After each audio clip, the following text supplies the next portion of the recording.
Okay, छोटा सा error आ गया था, फिर से स्टार्ट करते हैं। तो हमने टैक्स देखा कितने तक का सर, 5 लाख टू 7,50,000, 2.5 लाख है। 2.5 लाख के ऊपर 10% के हिसाब से 25,000 और 20% के हिसाब से 50,000। फिर देन अगेन 750 टू 10 लाख, फिर से 2.5 लाख। उस 2.5 लाख पे 15% के हिसाब से लगेगा 37,500, 37,500। वेरस यहाँ पे फिर से कितना लग रहा है 50,000 because of 20%। Then again 10 lakh to 12 lakh 50,000, 10 lakh to 12 lakh 50,000 is 2.5 lakh.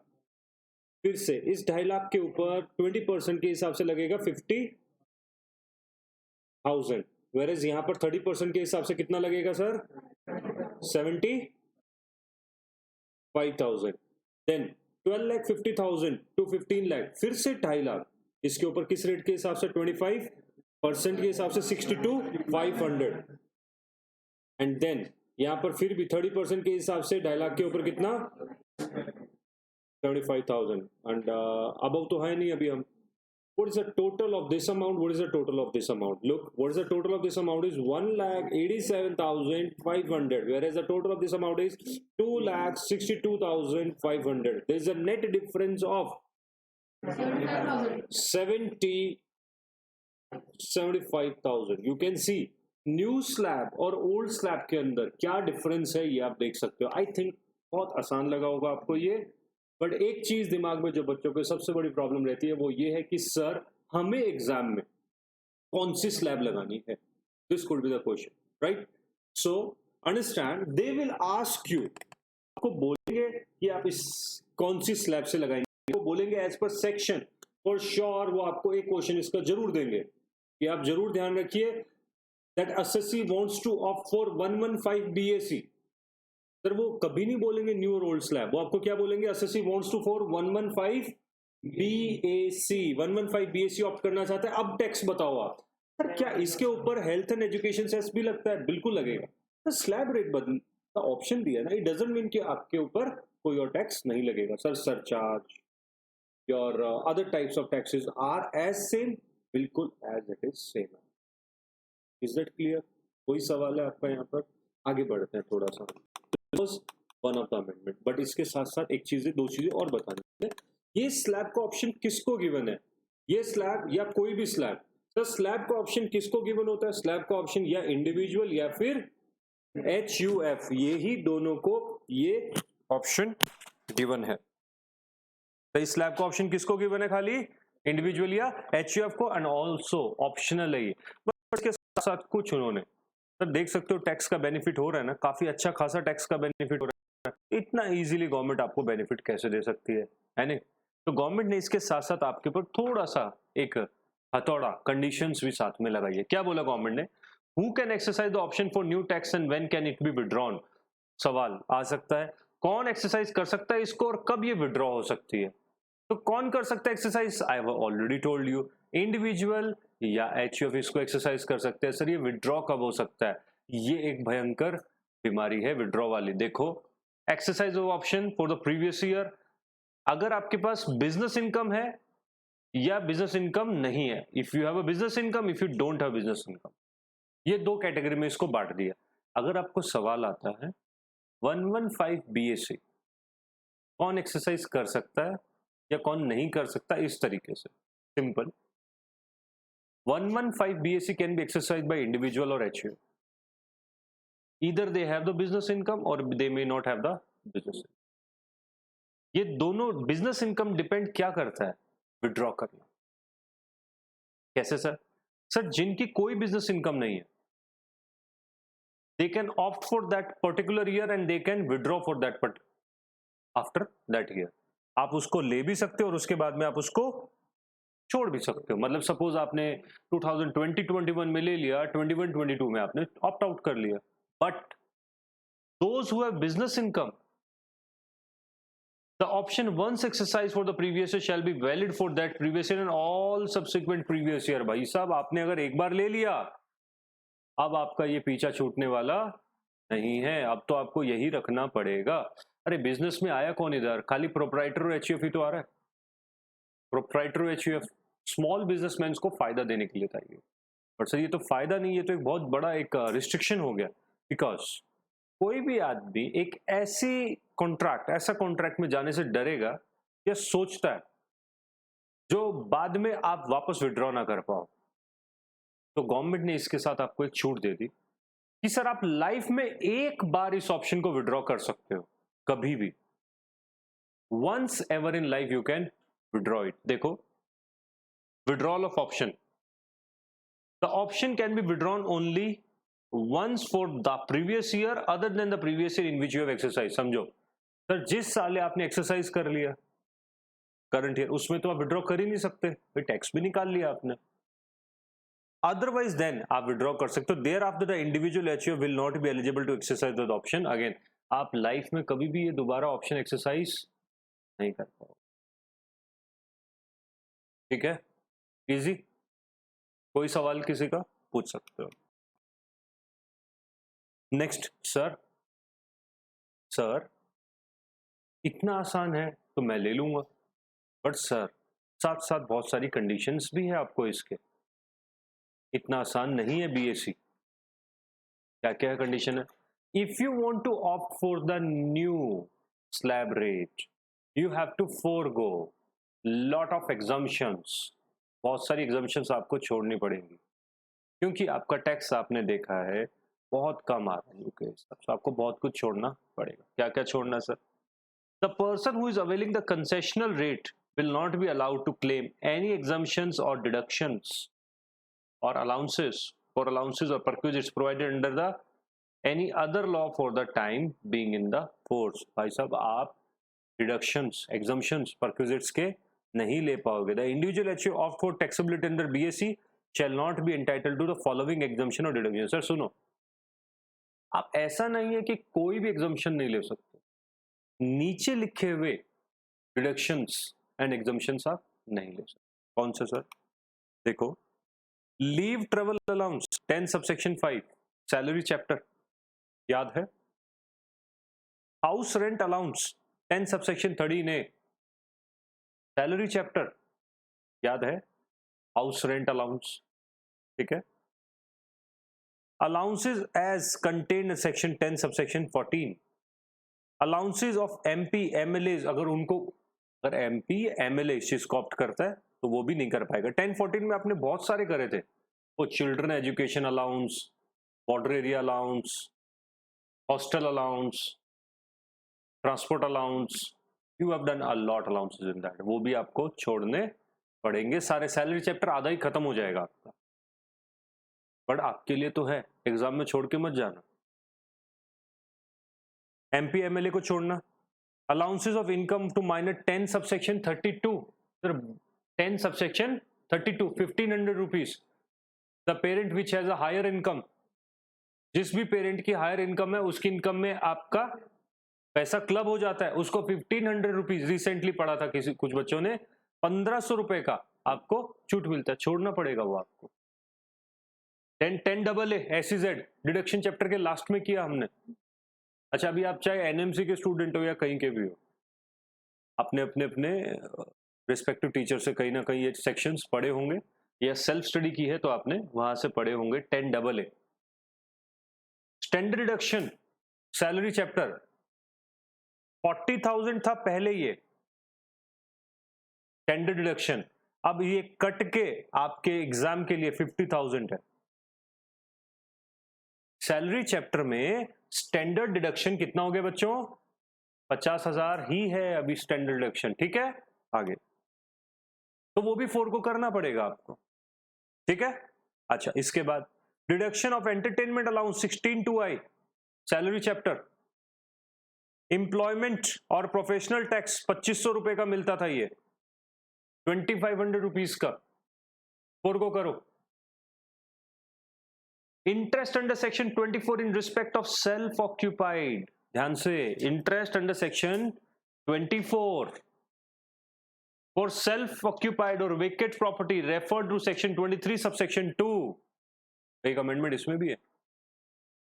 Losses under the head of income tax और rented house property shall not be allowed to set off under any other head and would be allowed to be carried forward as per normal extend. Losses आप ले जाओ, but where as sir आपको क्या allowed नहीं है?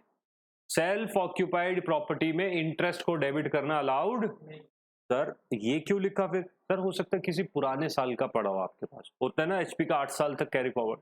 तो 24 in respect of self occupied और vacant property refer under section 23 of section 2 को अलाउड नहीं है। ऐसे ही कुछ एडिशनल डेप्रिसिएशन, अगर आपको पता हो एडिशनल डेप्रिसिएशन बच्चों याद है किसी को? 20%, 35% भी कुछ areas of India, Arunachal Pradesh, Nagaland, Mizoram, Bengal के और जो एरियाज हैं आपके स्पेशल कैटेगरी के एरियाज हैं, उन एरियाज के अंदर आपको अलाउड नहीं। अब आप कोई भी एरिया में हो 20% तो सबको मिलता है एडिशनल, और कुछ स्पेशल कैटेगरी वालों में 35% था।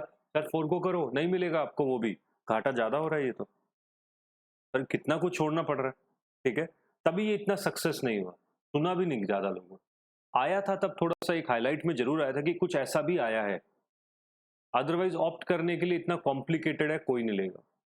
अच्छा 32 AD, 33 AB, 33 ABA, 33 ABA PGBP sections, 35 की series various reduction expenditure of scientific research, 35 scientific research association PGBP chapter छोड़ो। Deduction of family pension 57 family pension 1/3, other sources chapter starting class पहली class. Family pension अगर मिलती है मृत्यु के बाद, अगर डेथ के बाद पर्सन की अगर फैमिली को कुछ पेंशन मिलती है 1/3 ऑफ 1/3 15,000 वाला डिडक्शन वो फोरगो करो आप, ठीक है। तो काफी कुछ फोरगो करना पड़ रहा है, और साथ ही साथ आपको फोरगो करना पड़ेगा ATC, any deduction under section ATC, CCD, CCC, CCD, ये तीन तो हमारे हैंड इन हैंड चल रहे हैं, 1,50,000। ATD फैमिली मेडिकल अपना या फैमिली का ATD, ATDD रिलेटिव के ऊपर खर्च किया, बीमार के ऊपर। ATDD भी आपने रूल 11DD की किसी स्पेसिफाइड डिजीज के ऊपर खर्च किया, आपने डिपेंडेंट आपके रिलेटिव्स के ऊपर, ठीक है। ATE education, ATE education, ATEE rent वाला एक्स्ट्रा वाला नया आया था जो, EEA, EEB ये नए आए थे जो हमने मिसलेनियस क्लास में कवर किए थे, ये भी लेटेस्ट मिसलेनियस क्लास जो डली हुई है उसमें। ATG, ATGG, GGA ये सब एक सीरीज हमने एक सिंगल क्लास में खत्म की। ATG is for donations for the government. अच्छा इसमें भी एक इस साल amendment I that PM care fund, प्रधानमंत्री केयर फंड जो आया था ना कोरोना के टाइम पे, PM केयर फंड में पैसा डालो, उसको भी वहां डाल दिया गया। ऑब्वियस सी बात है डालेंगे, 100% में आ गया वो, ठीक है। जब हम धीरे धीरे डिडक्शन पे जाएंगे तो उसमें आ जाएंगे कि इनकी लिमिट्स भी, पहले जो 10,000 था ना कैश में, उसको 2,000 कर दिया गया। आएंगे अभी उसके ऊपर, आगे नहीं भागेंगे। ATG, GG याद है, ATG डोनेशंस, ATGG रेंट वाला, ATGGA, GGB, GGA, GGB is your GGA rent and GGB, GGC that is your political party contribution। ATIA, IB, IC, ID, IA ये सारे के सारे सेक्शंस को आपको फोरगो करना। सर सब कुछ ही कर दिया आपने। AT डबल जे रह गया, RRB, QQB, JJB, कुछ छोटे मोटे सेक्शंस रह गए, बाकी तो सब आपने ले लिए हैं सर। तो बचा क्या? सबसे बड़ा सेक्शन एक मिडिल क्लास का ये होता है या ये होता है, और अगर ATDD ये भी हो सकते हैं, और बच्चों के लिए ATE। बाकी ये तो बड़े लोगों के सेक्शन है सर, होटल इंडस्ट्री है, ये है। वो कौन स्लैब लेगा सर? वैसे भी ये सेक्शन तो कंपनीज खुल रहे थे, आपको अगर याद हो। ATI सेक्शन 4 टेलीकॉम, बिजली वाले, इंफ्रास्ट्रक्चर, मिल भी कंपनी को आपने फोरगो क्या करवा रहे हैं। चलो एनीवेज, गवर्नमेंट ने कहा है, मुझे बताने का फर्ज है, आपको बताना पड़ेगा, बट गवर्नमेंट को समझना चाहिए यहाँ पर थोड़ा सा क्लैरिकल की एनीवे मिल भी किसको रहे थे। चलिए, नो सेट ऑफ लॉसेज और depreciation carry forward from earlier assessment year attributed to about deduction और लॉसेज। समझो अगर इन डिडक्शंस की वजह से, भाई पिछले साल का डिडक्शन था, इन डिडक्शंस की वजह से अगर पिछले कुछ सालों में आपका कोई लॉस बना हो जो अब आप कैरी फॉरवर्ड कर रहे हो, can we carry forward the losses? 8 साल तक करते हैं ज्यादातर में। अगर इन डिडक्शंस की वजह से पिछले साल में आपका कोई लॉस बना हो, ऊपर लिखे हुए किसी भी एग्जाम्शन या डिडक्शन की वजह से, किसी भी, तो लास्ट ईयर्स में आपका कोई डिडक्शन या एग्जाम्शन, कोई भी ऐसा खर्चा है जो कैरी फॉरवर्ड होके आ रहा है, आप उसको भी भूल जाओ, वो भी नहीं ले सकते हो। Is that clear? Next sir, what is allowed claimed under chapter 6A? कौन सी चीजें अलाउड है? बस थोड़ी सी चीजें छोड़ दी आपको। क्या बोला? Employer contribution. सर ये तो मेरा खुद का पैसा है, अगर आपको याद हो। Employer contribution on the account of employee in notified pension scheme, CCD। Expenditure on new employment, 80JJAA। अगर आपको याद हो 3 इयर्स तक मिलता है आपको। Unit in IFSC international financial वाला 80LA, ये भी आपको मिलेंगे। अदर पॉइंट्स टू रिमेंबर, याद हो गया? सर ये तो मुश्किल स्लैब है, अब मुश्किल स्लैब है, तो अब ये लर्न तो करनी पड़ेगी क्योंकि हमने शुरुआत कर ली है इससे। तो 115 BAC सेक्शन समझ आया। थोड़ा सा भी और कंटिन्यू है इसमें। क्या बोल रहा है? Other points to remember. Sir the option to be exercise along, ये ऑप्शन कब एक्सरसाइज करना है? क्वेश्चन आ सकता है आपको 115 BAC, if Mr. X who is assessee wants to opt 115 BAC, when can he exercise this option? कब कर सकता है? Sir this option can be exercised along with the return of income to be furnished under section 139 subsection 1। कब करना exercise? 139 subsection 1, filing of return of income. Normal circumstances में जब file करते हो आप इनकम, उस समय पर ही आप एक्सरसाइज कर लो, वहां पर ऑप्शन आपको गिवन है। क्लियर है? क्लियर है? क्लियर है? सर 115 JC को भी ध्यान रखना है आपने। ऑल्टरनेट मिनिमम टैक्स, एक होता है मैट, एक होता है मिनिमम ऑल्टरनेट टैक्स, एक होता है ऑल्टरनेट मिनिमम टैक्स। ये लगता है कंपनीज पे, ये लगता है अदर्स पे। एक बेसिक आपके कोर्स में है नहीं वैसे ये ज्यादा, बट एक बेसिक रेट दिया इन्होंने 18.5% की इन दोनों की। ये अलग ये कॉन्सेप्ट है, आप बस इतना सा समझ लो कि alternate minimum tax will not apply to such individual ratio of having business income। ऐसे वाले एम्प्लॉइज असेसीज को AMT नहीं लगेगा। हो सकता है आपका टैक्स कम आ जाए, अब गवर्नमेंट आ जाए बोलो चलो जी आप AMT के हिसाब से टैक्स दो, नहीं नहीं लगेगा। AMT is not applicable if you are opting for 115 BAC। Easy, आगे बढ़ो sir. 115 JD, carry forward of credit of AMT will not apply to such individual each of having business income. अच्छा कभी कभार हम वो भी करते थे ना, डिफरेंस होता है हमारा कि अगर आपने इनकम टैक्स से ज्यादा AMT दिया हुआ है तो वो AMT का जो एक्स्ट्रा दिया, सपोज इनकम टैक्स के हिसाब से आपका टैक्स बनता है 100, ध्यान से समझो, इनकम टैक्स के हिसाब से आपका टैक्स बनता है 100 रुपए, AMT के हिसाब से बनता है 116 रुपीज। AMT क्या है वो भी आप समझ लोगे, AMT या मैट दोनों में एक ही कॉन्सेप्ट है। ये डिफरेंस क्या है दोनों में? MAT is applicable to company, AMT to MAT की full form minimum alternate tax, AMT is alternate minimum tax.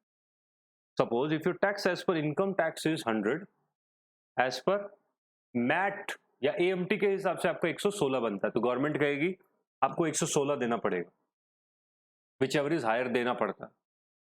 तो एनीवे पहले तो बोल दिया कि आपको ये कॉन्सेप्ट ही एप्लीकेबल नहीं है, तो ये मुद्दा आता ही नहीं है। दूसरी बात, एक और चीज बता देता हूं, नॉर्मल सर्कमस्टांसेस में आपने इनकम टैक्स से ऊपर जो भी पैसा दिया है, ये कितना 16 रुपीज, 16 रुपीज, ये आपको क्रेडिट मिल जाता है।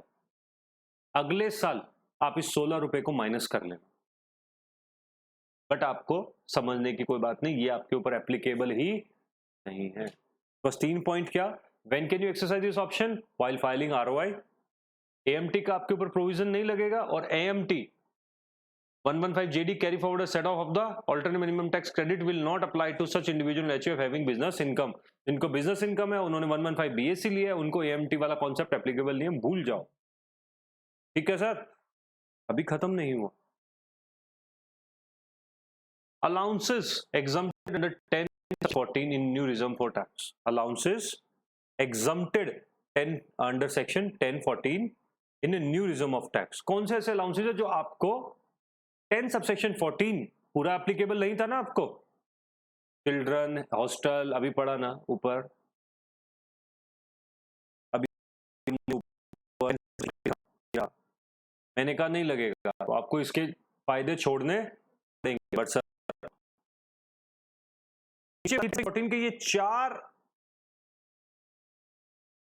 Exemptions, even if you claim your tax under 115 BAC, आप फिर भी ये 4 ले सकते हो। कौन से? Tour and transfer allowances, city के बाहर जा रहा था। डेली अलाउंसेस ऑन ट्रेवल, लिखे हैं सब कुछ, सैलरी चैप्टर में सब लिखा है। कन्वेंस अलाउंड फॉर ड्यूटीज, आना जाना। ट्रांसपोर्ट अलाउंस फॉर हैंडीकैप, याद है किसी को कितना है ये? 3200 पर मंथ, याद है? याद है ना? 3200। सिवियर डिसेबल हो अगर आप तो 3200 रुपया मिलता है आपको इसमें। क्लियर? ये चार आप ले सकते हो। तो सर सेक्शन तो बड़ा जा रहा है, ये तो थोड़ा सा, बस सर इतना ही सेक्शन ये खत्म हो गया। इसके बाद एक बार फिर से अगर आप बोले तो हम रिवाइज कर लेते हैं इसको जल्दी से। शॉर्ट के अंदर क्रक्स बता देता हूं मैं आपको इसका कि क्या रहेगा, और आप भी बाय द टाइम अपने क्वेश्चंस ले लीजिए। जो भी बच्चे चैट में क्वेश्चन भेज रहे हैं तो भेजिए, तो मैं ज्यादा अच्छे से पढ़ पाऊंगा आपके। चलिए जल्दी से, इनकम टैक्स एक्ट 1961 के अंदर हमारा एक चेंजेस आया था 115 बीएसी, जो आपके एग्जाम में एप्लीकेबल है एज पर फाइनेंस एक्ट 2020। ये कहता है कि एसएससी के ऑप्शन दिया गया है नई स्लैब का, वो नई स्लैब क्या कहती है? 115 बीएसी में आपको ये कुछ स्लैब के ऑप्शन दिए थे, you can exercise this slab, but अगर आप नॉन बिजनेस पर्सन हो तो आप एक्सरसाइज करके कभी भी छोड़ सकते हो, बट आप बिजनेस पर्सन हो, वंस यू एक्सरसाइज आप दोबारा उसको एक ही बार लाइफ में छोड़ सकते हो, इसके अलावा कभी भी छोड़ नहीं सकते हो। उसके बाद बोला गया आपको दैट कुछ बेनिफिट्स आपको फोरगो करने पड़ेंगे। ये सारे बेनिफिट्स हमने डिस्कस कर लिए, फोरगो करने पड़ेंगे आपको। साथ ही साथ कुछ पॉइंट्स को ध्यान रखने को बोला गया, दैट सर एटीसीसीडी, एटीजेजे, एटीएलए, ये सब आप डिडक्शंस ले लीजिएगा। कुछ पॉइंट्स ध्यान रखने को बोला, जिसमें बोला कि ये ऑप्शन आप एक्सरसाइज कर सकते हो, रिटर्न फाइलिंग के टाइम पे एक्सरसाइज कर सकते हो, और एएमटी के कॉन्सेप्ट यहाँ पर एप्लीकेबल नहीं होंगे। और सर कौन से ऐसे एग्जाम्पशन है सैलरी दैट इज 10 सबसेक्शन 14 के, कौन से ऐसे एग्जाम्पशन है जो मैं क्लेम कर सकता हूँ, वो उन्होंने बता दिया। ये आपको ट्रांसपोर्ट वाले मेनली ले सकते हैं आप। इसके साथ ये खत्म होता है। इसमें कोई सवाल है तो आप मुझे प्लीज पूछिए, मैं आपको बताता हूँ। कोई क्वेश्चन है किसी का? Any questions?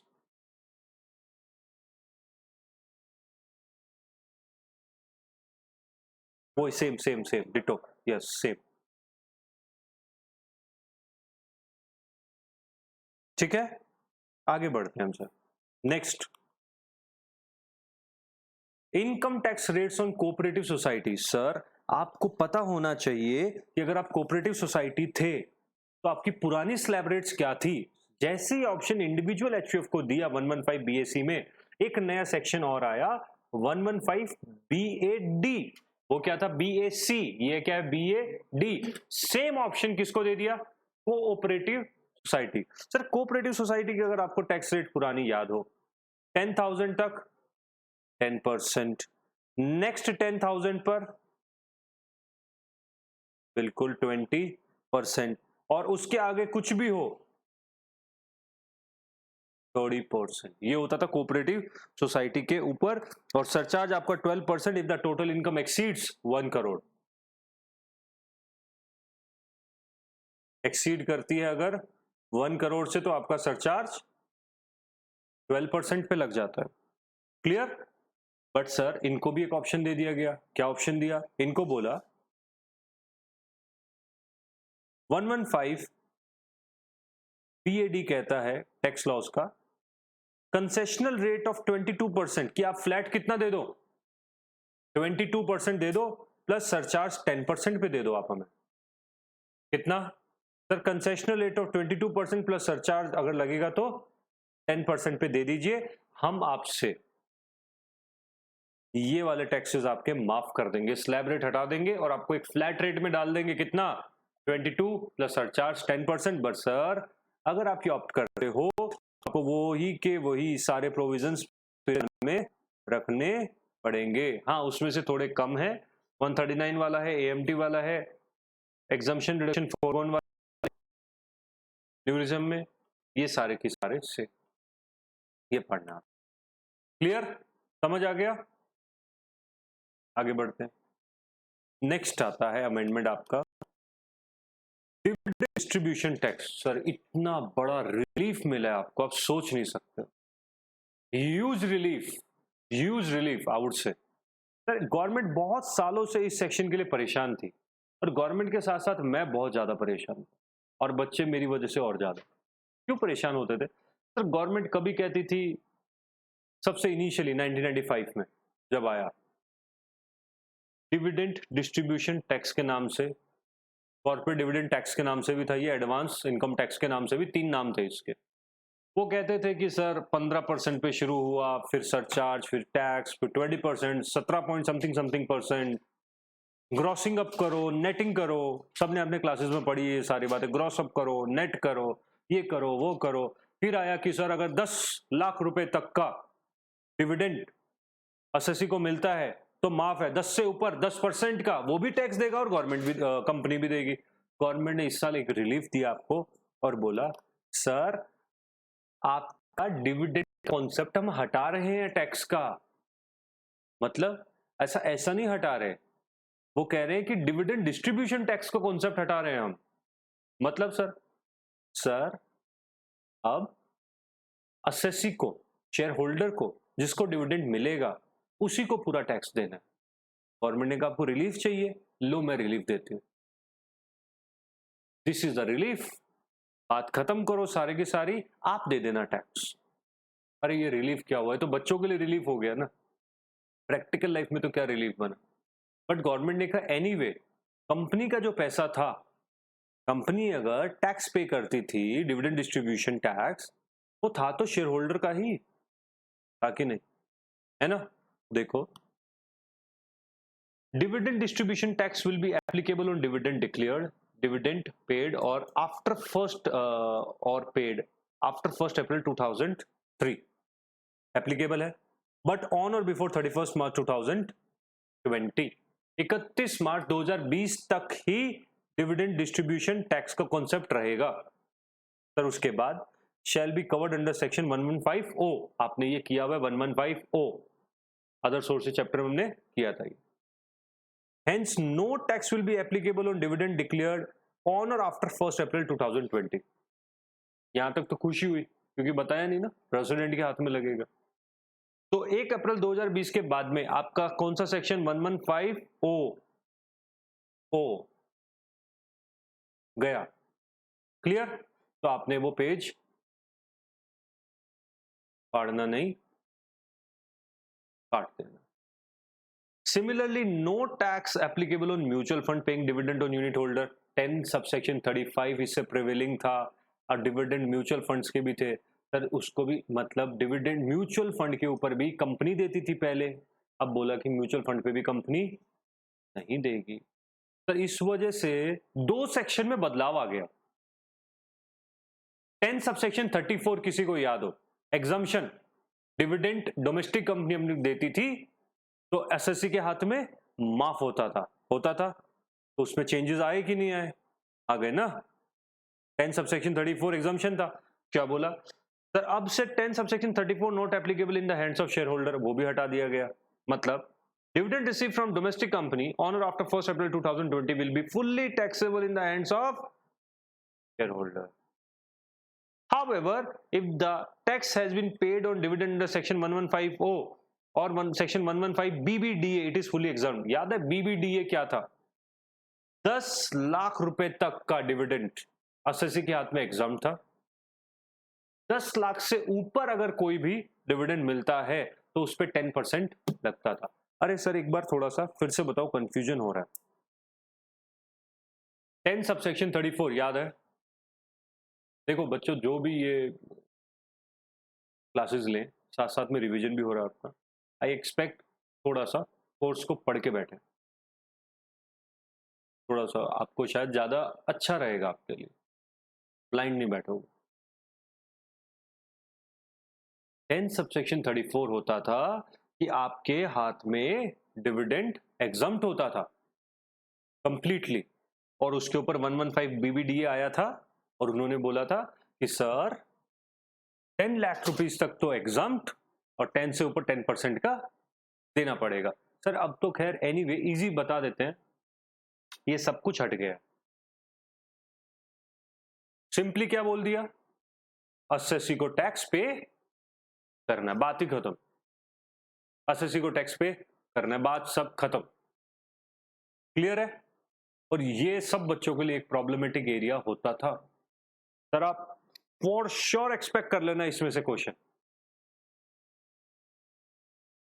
गारंटेड। 1150 एंड 11 ये आपका बीबीडीए 115 बीबीडीए एक एग्जामिनर के लिए फेवरेट टॉपिक होता था। बीबीडीए में से ऑलमोस्ट हर ऑल्टरनेटिव एग्जाम में क्वेश्चन आता था। अब वो हटा है, उसकी जगह जो आया है टैक्स तो बनेगा। आगे बढ़ते हैं सर। सर 10 सबसेक्शन 35 ये क्या है? कुछ भी नहीं, बस छोटी सी चीज है एक कि सर सुनो, 10 सबसेक्शन 34 बच्चों किसका था? डिविडेंड ऑन इक्विटी था ना, एग्जाम्प्ट। और वैसे ही 10 सबसेक्शन 35 किसका है? Dividend on mutual fund. Sir ये दोनों के दोनों सेक्शन स्क्रैप हो गए। सर ये अमेंडमेंट हो रही है या खुशियां दे रहे हो आप? कोर्स कम होता जा रहा है। बिल्कुल मजा आएगा आपको जान के कि काफी सारी चीजें हट गई आपके कोर्स में से, बट उसकी जगह नई नई चीजें भी आई है, आपको बदलाव पड़ना पड़ेगा। हाँ जी समझ आ गया, सिंपल सी बात है, ये छोटी सी चीज समझ आई। क्या बोला मैंने? 10 सबसेक्शन 34 हट गया, उसके हटने की वजह से अब आपको टैक्स देना पड़ेगा। 10 सबसेक्शन 35 वो किस चीज का था? Sir dividend from mutual fund companies exempt होता था एसएससी के हाथ में, उसको हटा दिया गया। अब उस पर कौन देगा टैक्स? एसएससी खुद देगा टैक्स। बात ही खत्म कर दी उन्होंने। नीचे पढ़ सकते हो, dividend income after 1 April 2020 received by the shareholder will be fully taxable in his hand। Sir के हाथ में पूरी टैक्स इनकम लगेगा। Easy sir. 115 बीबीडीए क्या हो गया इस सेक्शन के साथ? हटा दिया गया। इजी। और ये आपके लिए एक बड़ी प्रॉब्लमेटिक चीज हुआ करती थी। क्या बोला sir? Dividend income received in excess of 10 lakh by the specified SSC. Specified SSC के लिए था खाली ये, resident in India from domestic company और कंपनीज ऑन और before 31 March 2020 shall be taxable at 10%। Sir ये तो हमें पहले से अपने क्लास में बताया, रेगुलर क्लास में। सर नया क्या आया? Specified SSC means the person inter alia other than the trust or institution registered under section 12, 12AA और 12AB। सर इनडायरेक्टली एक अमेंडमेंट आ गई, अगर आप ध्यान से पढ़ सको तो। क्या बोल दिया? ऑन और before 31 March 2020। Sir what about after 31 March 2020 that is 1 अप्रैल 2020? कुछ नहीं लिखा, हटा दिया। ठीक है, 115 बीबीडीए 10% वाला हट गया है आपके रोल में से। हाँ जी पक्का पक्का और पक्का। अब और थोड़ा सा रिलीफ देते हैं आपको। आइए सर रेसिडेंशियल स्टेटस पे आते हैं हम। रेसिडेंशियल स्टेटस पे आइए सर। रेसिडेंशियल स्टेटस क्या कहता है? आपको अगर याद हो किसी को, और नहीं भी हो तो मैं रिवाइज करवा रहा हूं साथ में। एक आदमी को अगर इंडिया का रेसिडेंट बनना है तो उसकी कुछ कंडीशंस पूरी करनी पड़ती थी। रेसिडेंट बनने के लिए आपको 182 डेज प्रीवियस ईयर में इंडिया में रहना पड़ता है, तो आप रेसिडेंट बन जाते थे। साथ ही साथ आपको एक और कंडीशन मिलती थी, वो कंडीशन थी कि आप 60 डेज प्लस 365 डेज, मतलब 60 days in the previous year and 365 days in the preceding 4 years living the current year आप अगर रहते हो तो तब भी आप इंडिया में रेसिडेंट बन सकते हो। कोई भी बदलाव इसमें नहीं आया। रुको, बदलाव क्या आया? Sir there was some specific category, एक स्पेशल कैटेगरी के 3 लोग हुआ करते थे। 3 लोग में कौन थे? अगर आप बिजनेस के लिए बाहर गए, जॉब के लिए बाहर गए, और या फिर अगर आप नेवी के आदमी हो, नेवी वाले, crew member of the navy ship, उनको बोला जाता था कि सर आपको एक कंडीशन नहीं लगानी है। कौन सी वाली? 160 डेज वाली आपकी कंडीशन नहीं लगती थी। याद है किसी को ये बात? अगर जो बच्चों को नहीं याद सुन लो। ये हो गए नॉर्मल आदमी, आप और मैं, ये भी नॉर्मल ही। बट अगर एक आदमी जो सिटीजन है इंडिया का, या फिर POI है, person of Indian origin. Sir ये कौन होता है? हिंदी में इसको बोलते हैं भारतीय मूल का निवासी।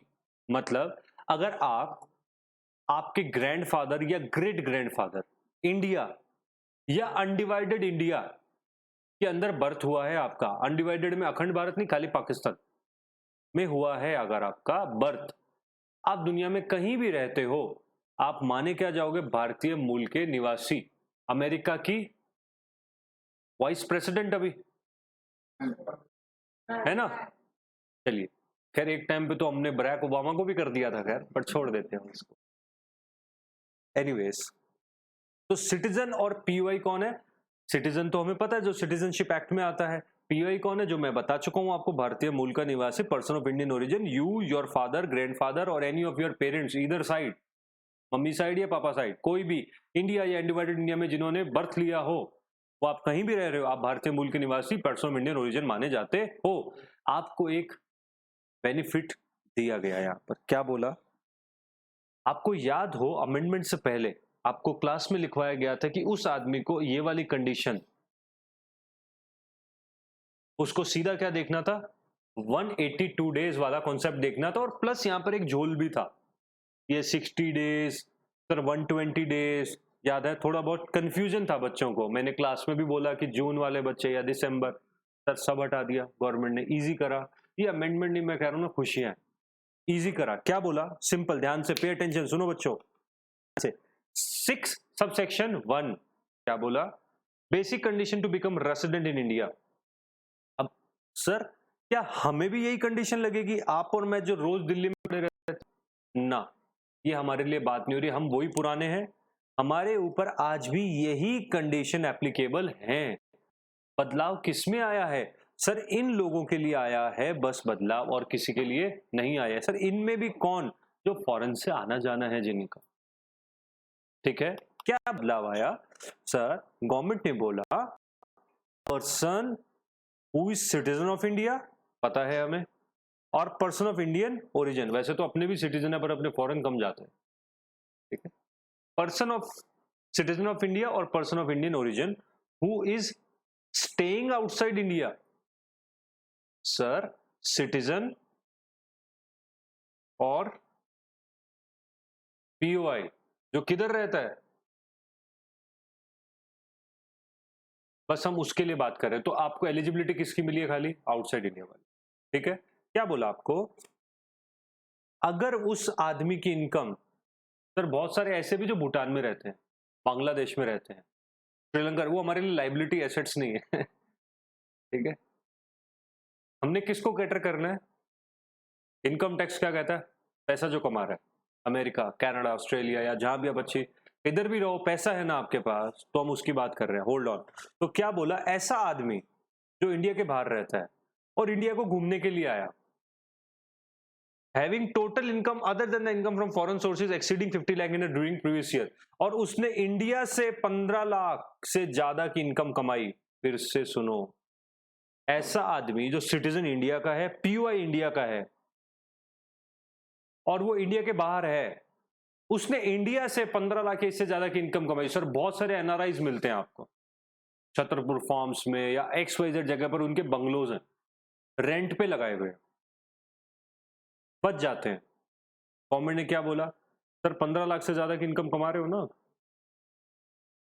आ रहे रेंट दिल्ली जैसी जगह या बंबई में आएगा आराम से, आप हमारे रेसिडेंट हो, आप कितने अच्छे हो कि इंडिया से इतना पैसा कमा रहे हो, आप खाते यहां और टैक्स वहां, ये नहीं चलेगा, क्योंकि आप यहां से कमा रहे हो, आपकी संपत्ति है, आप हमारे हो, आपको रेजिडेंट, आप मानो या ना मानो, हम मानेंगे कि आप हमारे रेजिडेंट हो, क्योंकि 15 लाख एक अच्छे खासा इनकम है जो आप इंडिया से कमा रहे हो। तो क्लियर क्या बोला?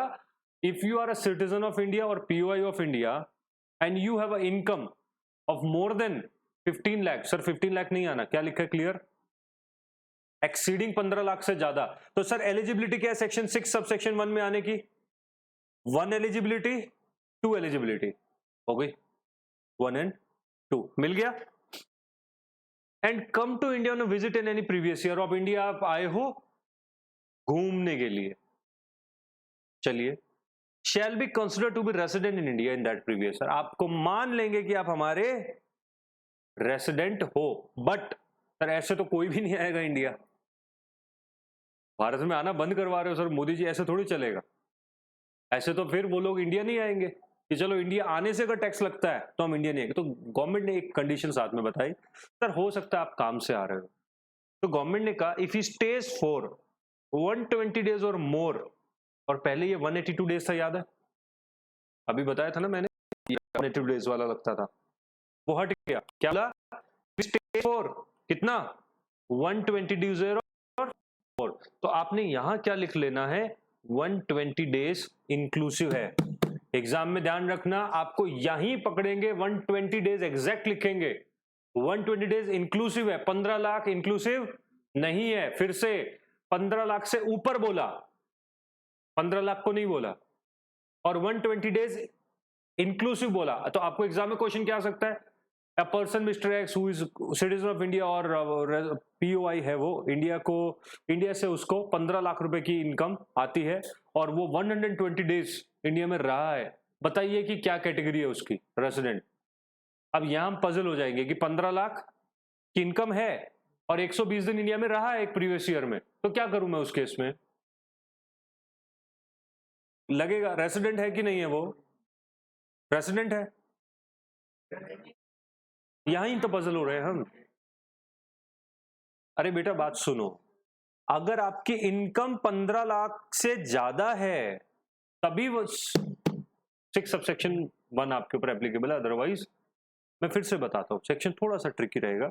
आप क्या करना, आपने एलिजिबिलिटी लिख लेनी है सेक्शन 6 सबसेक्शन 1 की। क्या?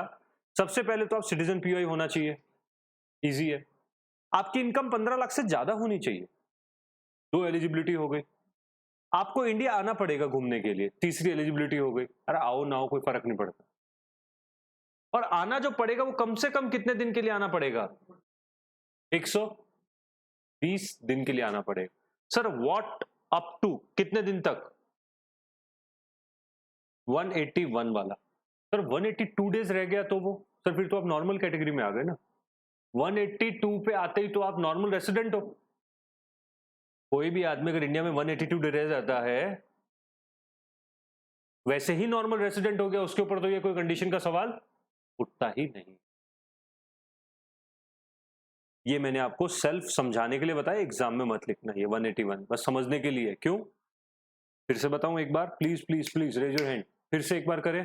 देखो, अगर आप सिटीजन और पीओआई हो, आप इंडिया के बाहर रहते हो, आप इंडिया से 15 लाख से ज्यादा की इनकम कमा रहे हो, और आप इंडिया आए हो एक प्रीवियस ईयर में 120 दिन या इससे ज्यादा, तो आपको मान लेंगे कि आप इंडिया के क्या बन गए हो, रेसिडेंट हो।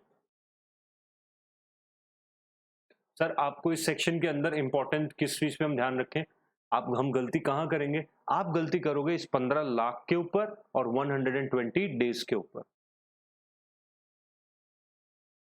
ये एरियाज हैं concern. Sir what is the meaning of foreign sources, बोला ना ऊपर, other than foreign sources. Foreign sources का मतलब क्या हुआ, which do not have Indian source, जहां पर इसका इंडिया का सोर्स नहीं है, फॉरेन सोर्स है। देखो क्या बोला, income from foreign sources means income which accrue or arise outside India except the income derived from the business control or profession set up in India and which is not deemed to accrue or arise in India। अच्छा sir याद कराओ मुझे, एक बात बताओ sir, क्या कहना चाह रहे हो? सर आपको अगर याद हो, हमने जब रेजिडेंशियल स्टेटस चैप्टर किया था तो वहां पर मैंने आपको एक डेफिनेशन लिखवाई थी जिसमें लिखा था except income from business controlled in India. Controlled India का बिजनेस है अगर, तो वो भी माना क्या जाएगा, इंडिया का है। एनीवे फॉरेन सोर्स का सिंपल मीनिंग क्या है, any income which is outside India, ज्यादा ध्यान इस पे ना लगाया बात।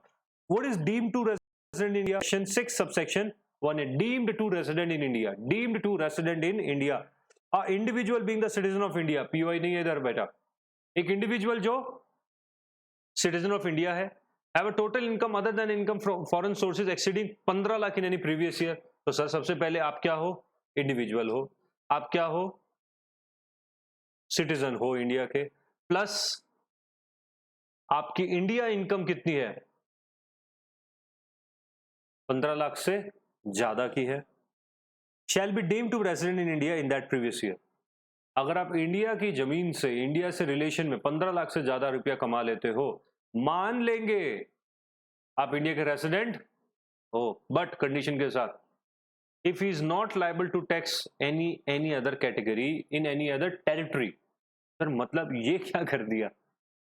दोनों हिंदी में समझा जाए तो, अगर आपकी इंडिया से 15 लाख से ज्यादा की इनकम है और आप इंडिया के रेसिडेंट सिटीजन, आप इंडिया के सिटीजन हो और आपको दुनिया की कोई दूसरी कंट्री पे टैक्स नहीं देना पड़ता, भारत में टैक्स दो।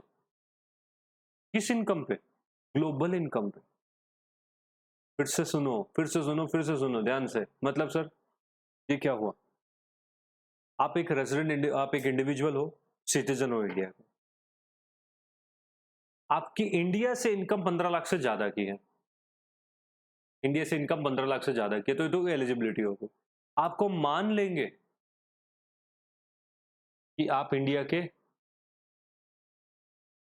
रेसिडेंट हो, प्रोवाइडेड प्रोवाइडेड प्रोवाइडेड क्या? दुनिया की कोई और देश में आप टैक्स पे नहीं कर रहे हो, तो आपको मान लेंगे इंडिया का रेजिडेंट। अच्छा, रेजिडेंशियल स्टेटस में आपने एक बात पढ़ी, those who are resident of India, those who are resident of India, उनकी ग्लोबल इनकम पे टैक्स इंडिया में लगता है ना? तो बस समझ गए। तो डीम्ड रेजिडेंट का एक नया अमेंडमेंट इंसर्शन आया, ठीक है। अब सवाल आपका आना चाहिए, सर ये आर तो बना दिया आपने इनको, सर वहां आर ओ आर और याद है वो आर एन ओ आर और एन ओ आर वाला, उसमें क्या करूं मैं? देखो उसको भी नहीं छोड़ा गवर्नमेंट ने, बोला following person shall be include in the definition of not ordinary resident. मैंने आपको क्लास में भी क्या बोला? मैंने वही नोट्स बनाए, मैंने आपको क्लास में रेगुलर में बोला हमें क्या बनना है, एनओआर बनने में फायदा है। The following person shall be included in definition of NOR in the India. Indian citizen or person of Indian origin having total income other than the income from foreign sources exceeding 15 lakh during the previous year, who has been in the India for 120 days or more but less than 182 days. Obviously मैंने आपको ऊपर ये चीज बता दी है कि कितना sir? Sir आप एक इंडिया के सिटीजन हो, इंडिविजुअल हो, 15 लाख से ऊपर की इनकम है और आप इंडिया में घूमने आए हो कितने दिन? 120 दिन से लेके 181 डेज तक, तो आप मान लिए जाओगे कंसिडर टू बी NOR हो आप इंडिया के, NOR हो आप इंडिया के।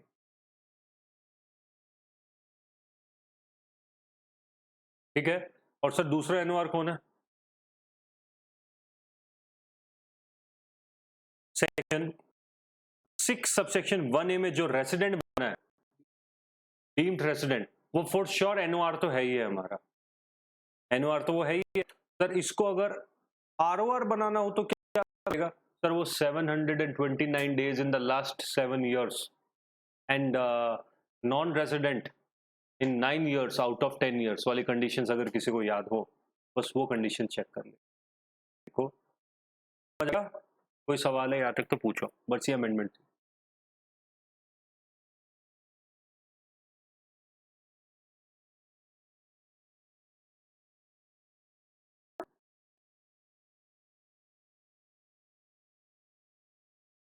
नहीं, सारी कंडीशन का मतलब क्या?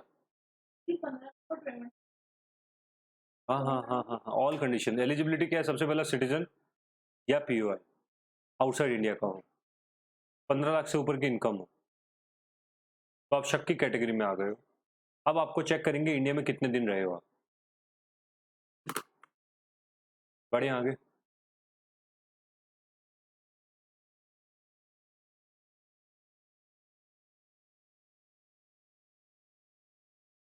ठीक है।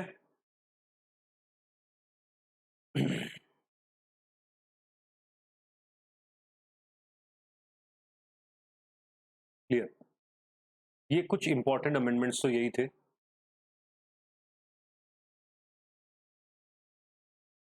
ठीक है। अब क्या मान लिया जाएगा यहाँ पर? RNOR नॉट ऑर्डिनरी रेजिडेंट, मतलब RNOR आपको मान। Clear. Resident and not ordinary resident आपको मान लिया जाएगा, RNOR हो गया। ये कुछ इंपॉर्टेंट अमेंडमेंट्स, ये अब बस छोटी छोटी चीजें हैं, ये सर एक डेफरिंग सिग्निफिकेंट इकोनॉमिक प्रेजेंट, एक सिग्निफिकेंट इकोनॉमिक प्रेजेंस नाम का एक कॉन्सेप्ट लेके आए थे आप। को लाए हुए भी टाइम हो गया मैं बताऊं, बट ये इतना ज्यादा कंफ्यूज्ड है गवर्नमेंट इस पे, इतना ज्यादा गवर्नमेंट कंफ्यूज है, प्लस ये सेक्शन खुद भी कंफ्यूज है कि गवर्नमेंट को लास्ट ईयर भी इन्होंने डेफर कर दिया था इसे, not applicable for assessment year 21-22 पहले था ये। गवर्नमेंट को समझ नहीं आया इसको एप्लीकेबल कैसे किया जाए, और आपको जान के ये और खुशी होगी कि आपके एग्जाम में इसको फिर से डेफर कर दिया 22-23 तक की डेफर कर दिया कि सर इसको अभी तक अप्लाई नहीं करना है। तो सर क्या करना है, सर जब अप्लाई ही नहीं है, प्रैक्टिकल लाइफ में ही अप्लाई नहीं है, आप तो प्रैक्टिकल वाले भी आधे नहीं पढ़ते, तो प्रैक्टिकल में अप्लाई नहीं, आपके एग्जाम में भी apply. Applicability of significant economic presence, जैसे जो ऑनलाइन करते नहीं है शॉपिंग और ये सब की बाहर की, सिग्निफिकेंटली इकोनॉमिक प्रेजेंस तो है ना अमेजन का, इधर मोस्टली कंपनीज का है, ठीक है, चाहे वो वर्चुअली है जो भी, एनीवे ये सारा का सारा आपको एप्लीकेबल नहीं है, इसको डेफर कर दिया। देखो पढ़ सकते हो, applicability of significant economic presence referred in explanation 2A has been deferred to assessment year 2022-23 and also not applicable for assessment year 21-22. The revised provision applicable from assessment year 22-23 is reproduced as reference. तो हम अगले बार इसको, भगवान ना करे आपको पढ़ना पड़े अभी फाइनल में पढ़े या आगे और जाए life. Next is extending source rule to various other transaction. ये भी कोई बहुत ज्यादा टफ नहीं है। Extending source rule to various other transaction, देखो सेक्शन 3A एक इनडायरेक्ट ट्रांसफर का आया था, जस्ट एक डाउट रिमूव करने के लिए आया था। For removal of the doubt, it is hereby declared that the income attributable to operation carried out in India as referred in explanation 1 shall include the following applicable from assessment year 21-22। वैसे तो मैं class में बताया आपको ये, ठीक है, that is ये इनकम इन लोगों की इनकम को इंडिया में टैक्स लगाया जाएगा। किनकी? Such advertisement which targets a customer who resides in India. ऐसी एडवर्टीजमेंट, मतलब एक ऐसी एडवर्टीजमेंट दी जा रही है और ये एडवर्टीजमेंट दे रहा है कोई बीबीसी चैनल, एक एडवर्टीजमेंट दे रहा है कमाई, और ये एडवर्टीजमेंट दिलवा कौन रहा है? सर यूके लिमिटेड, कोई यूके की कंपनी ने बीबीसी में एडवर्टीजमेंट दिया इंडिया के कस्टमर को कैटर करने के लिए। कमाई किसकी हुई? बीबीसी की, जो इंडिया में सपोज ना हो या हो। मान लिया जाएगा कि आपको इंडिया में टैक्स देना पड़ेगा। क्या बोला? Such advertisement which targets a customer who resides in India or a customer who has access to the advertisement through internet protocol address, IP address होता है ना, किसी भी तरीके से अगर उस एडवर्टीजमेंट से इंडिया वाले का एक्सेस है तो मान लेंगे कि आपको इसके ऊपर टैक्स देना है। सर कितने कमर्शियल लिटिगेशंस पैदा करेगा, सोचो। ये इंटरनेट प्रोटोकॉल के थ्रू आपका एक्सेस फॉरेन के एडवर्टीजमेंट पे भी, ठीक है। Then sale of data collected from a person who resides, sale of data collected from a person who resides in India, like Paytm, काफी सारी ऐसी कंपनीज है जो डेटा वेटा तो आपको पता है सब करते हैं डील, और from a person who use internet protocol address located in India.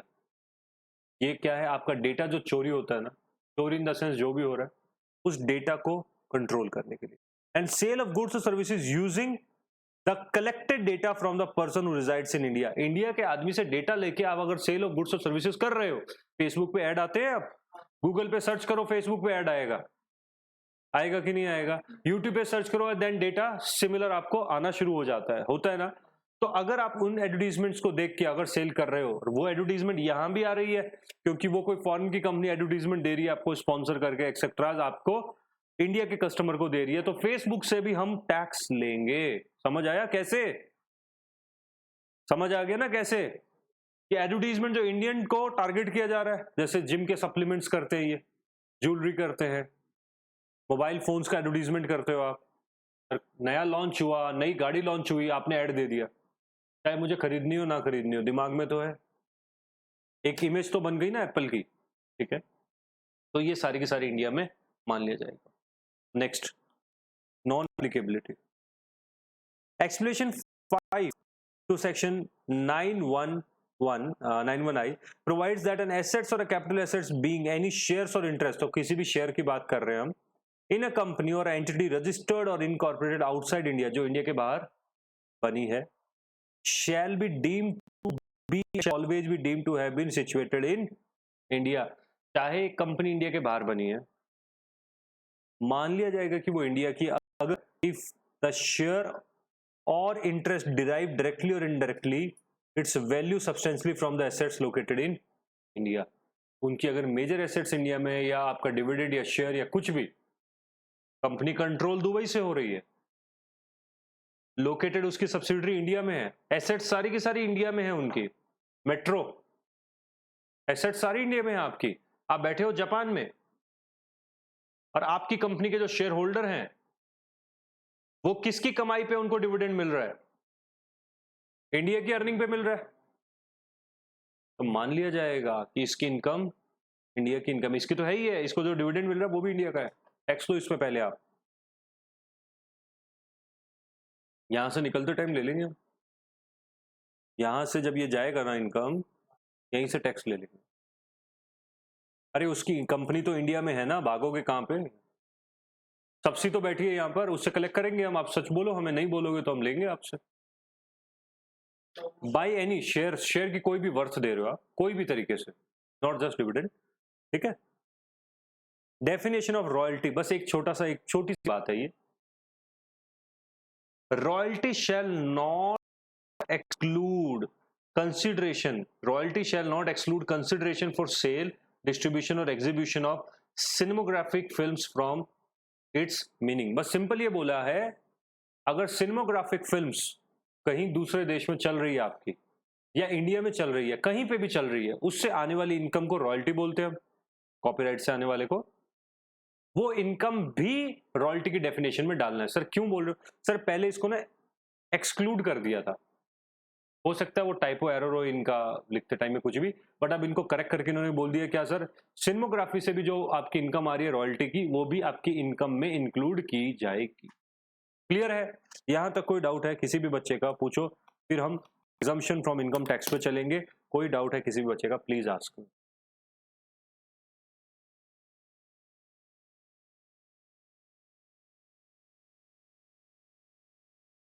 चलिए आगे बढ़ते हैं नेक्स्ट अमेंडमेंट की तरफ। नेक्स्ट अमेंडमेंट है exemption from income tax chapter, exemption from income tax में से है। क्या कहता है ये sir? Section 10 subsection 34 not applicable in the hands of share holder में ऑलरेडी पढ़ चुके हैं कि अब से ये चीज नहीं है, आपको पूरा टैक्स देना पड़ेगा, छोड़ दो इसे। नेक्स्ट 10 सबसेक्शन 35 भी हम पढ़ चुके हैं, 10 सबसेक्शन 45 भी विड्रॉ हो चुका है। क्या मतलब इसका?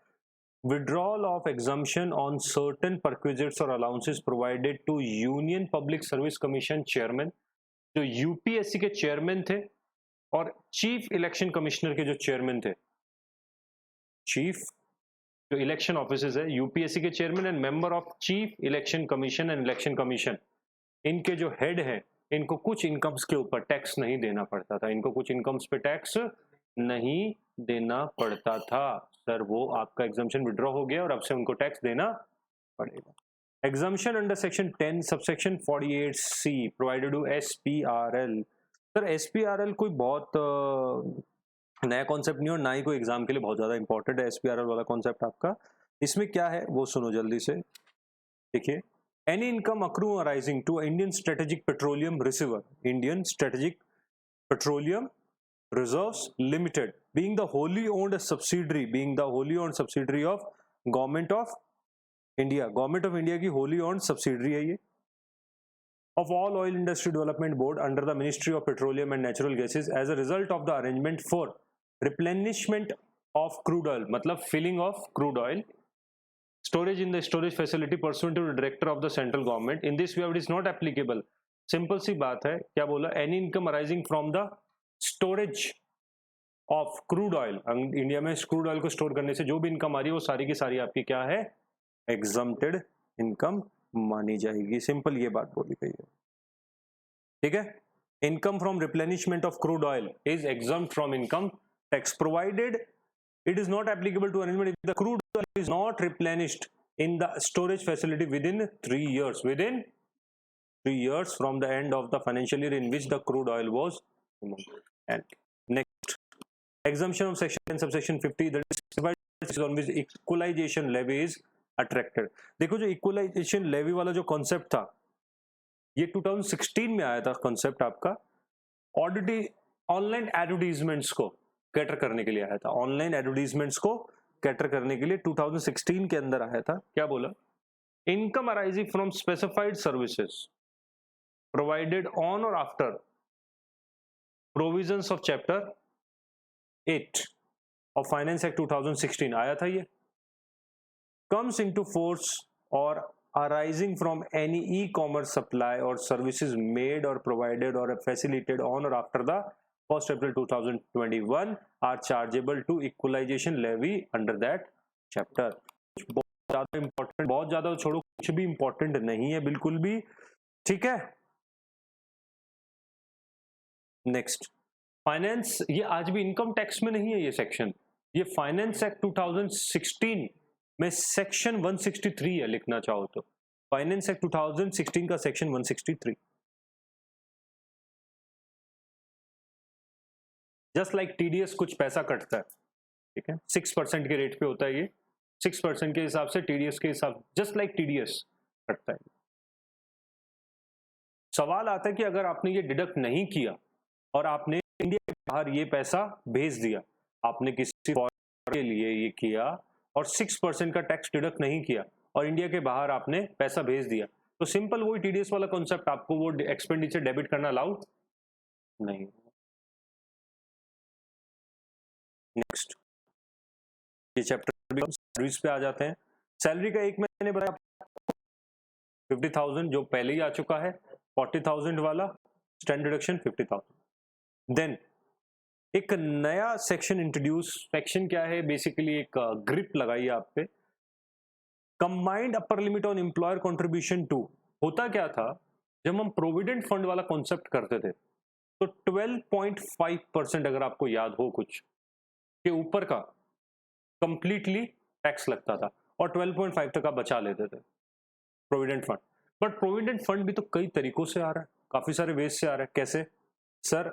एनपीएस से, सुपर एन्युएशन फंड से, रिकॉग्नाइज प्रोविडेंट फंड से, है तो ये सारे एक ही रोल में, आप सबसे थोड़ा थोड़ा करके सेव कर देते। गवर्नमेंट ने एक अपर कैप लगाया, बस कुछ नहीं किया। गवर्नमेंट ने क्या बोला, एम्प्लॉयर, ये 12%, employer contribution on account of employee in recognise provident fund exceeding 12% of salary is taxable. ये पुरानी बात है, हमें पता है ये बात।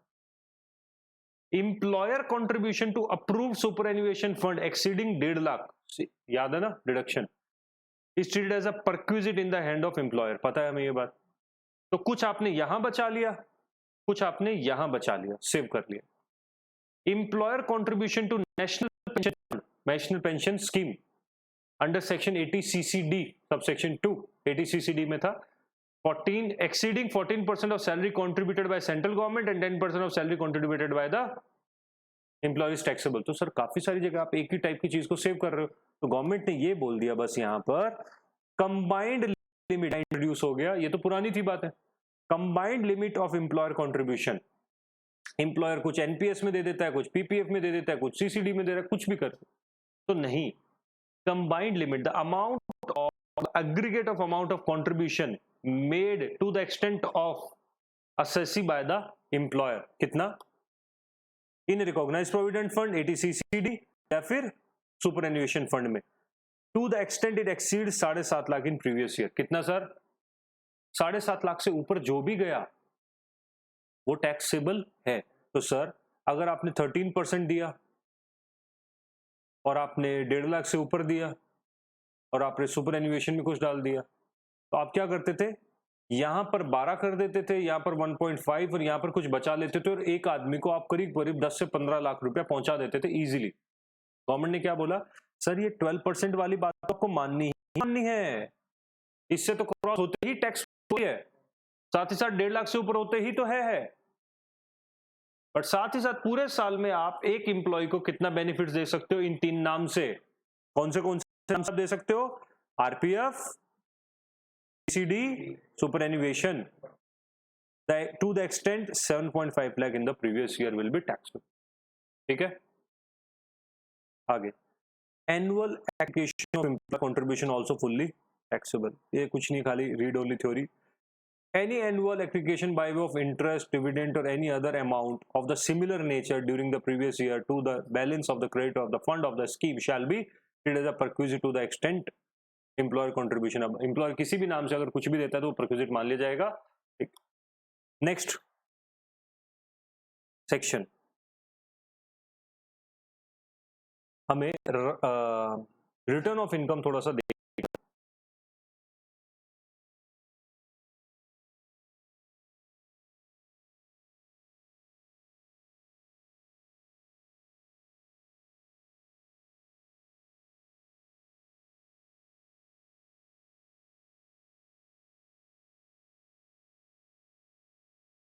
Filing of return of income chapter पे आ जाओ.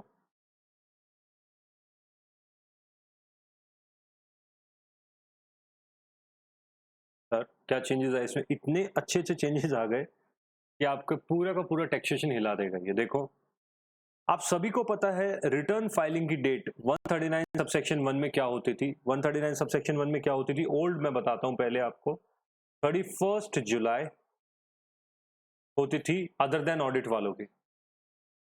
30 सितंबर ऑडिट वालों की, और इंटरनेशनल टैक्सेशन वालों का 30 नवंबर होता था. ट्रांसफर प्राइसिंग वालों को यही होता था. बस कुछ खास चेंज नहीं किया है. इस 30 सितंबर को रिटर्न फाइलिंग को बढ़ा के इन्होंने डाल दिया इसको 31 अक्टूबर. बस जिन लोगों की भी ऑडिट होनी है, जिस भी एसएससी की ऑडिट होनी है, उसको रिटर्न ऑफ इनकम कब देनी है?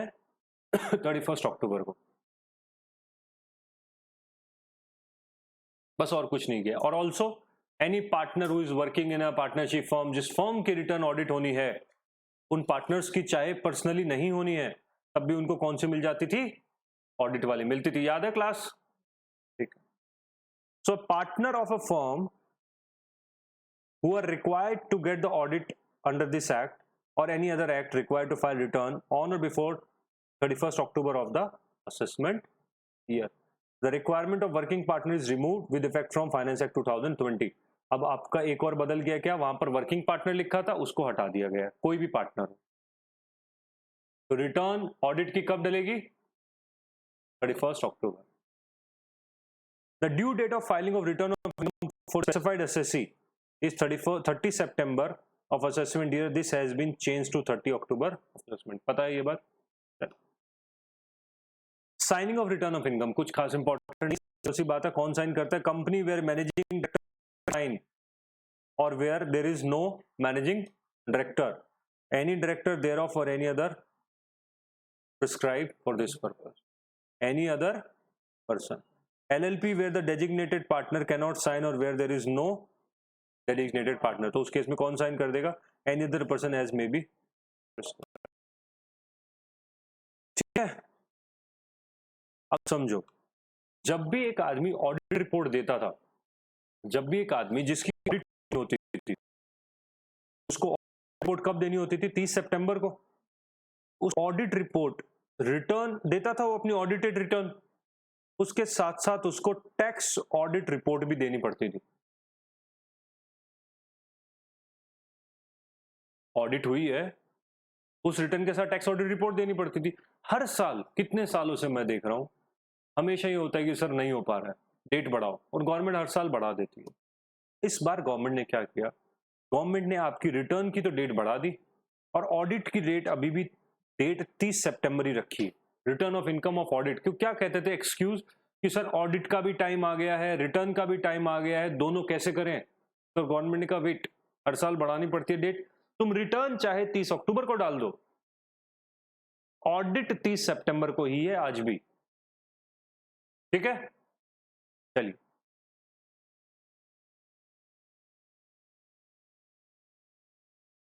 आगे बढ़ो. पीजीबीपी में आ जाओ.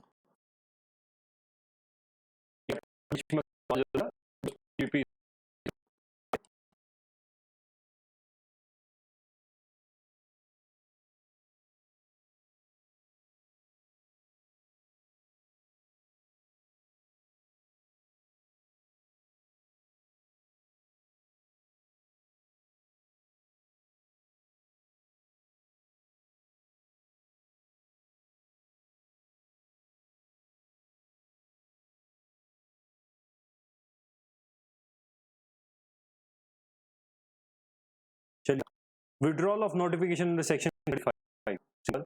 Every notification to under section 35 in respect of the research association, university, college or other institution the company issued on or before the date on which the subsection has come into force shall be deemed to be withdrawn. Simple. Notification कोई भी जो extra है सब withdraw मानी जाएगी. आगे ये सारा का सारा जो है आप जस्ट रीड कर लेना, कुछ नहीं है. एग्जाम पर्पज से आप चाहे मत करना इसको.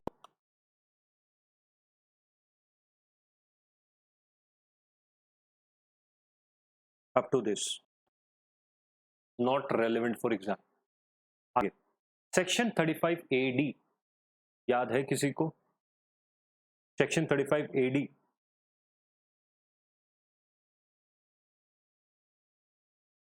Deduction under section 35 AD shall be made optional at the option of the assessee. बस एक ही वर्ड नया आया है, ऑप्शनल. आपको अभी तक पता था, याद है वो कैपिटल एम्प्लॉयड या नेटवर्थ का 105% वाला जो सिस्टम था आपका, वो वाला सेक्शन है. वहां मैंडेटरी था पहले, अब इसको क्या कर दिया गया, बस ऑप्शनल.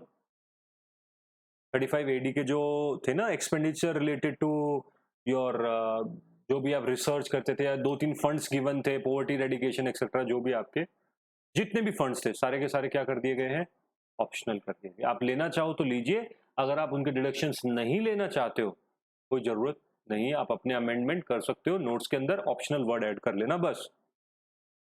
बट एग्जाम से इससे कोई फर्क नहीं पड़ना.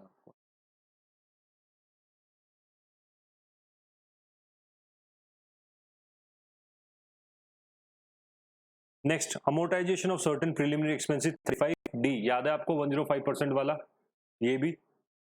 In order to get the deduction under section 35D, the accounts of assessee in expenditure incurred has been audited by the accounted. ध्यान से सुनो, बस कुछ अमेंडमेंट नहीं है, मैं बता चुका हूं. सर कंपनी एसएससी था यहां पर, आपको याद हो कंपनी एसएससी की ऑडिट होनी जरूरी है. ऑडिट की रिपोर्ट कब जानी है, return of income 31 October, but audit report 30 सितंबर. बस इसी चीज को यहां पर वर्ड्स में लिखा है, सुनो.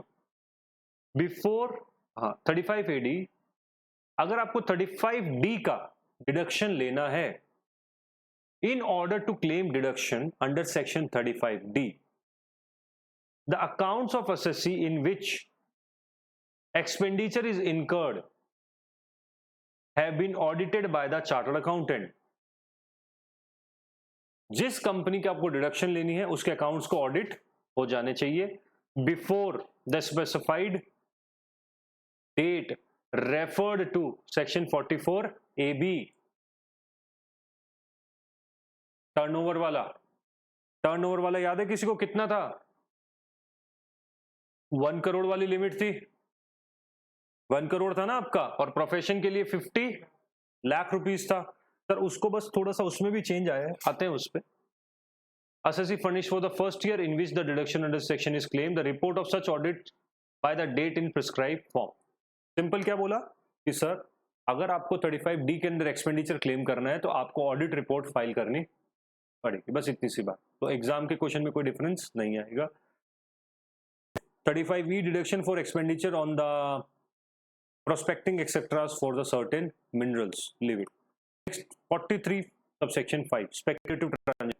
इसमें एक छोटी सी बदलाव आया, क्या, ये बोल दिया कि रिकॉग्नाइज स्टॉक एक्सचेंज पे अगर कोई ट्रांजैक्शन हो रही है तो उसको स्पेक्युलेटिव ट्रांजैक्शन नहीं बोलेंगे. If any transaction is regular class में मैं इसको पहले ही करवा चुका हूं. रिकॉग्नाइज स्टॉक एक्सचेंज पे जो ट्रांजैक्शन है उसको स्पेक्युलेटिव ट्रांजैक्शन काउंट नहीं करेंगे.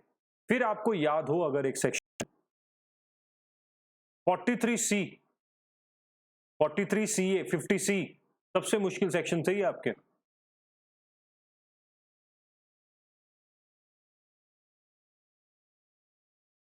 CA याद है, अगर आपकी स्टैंप ड्यूटी, अगर आप कोई भी एसेट सेल परचेज कुछ भी कर रहे हो तो आपकी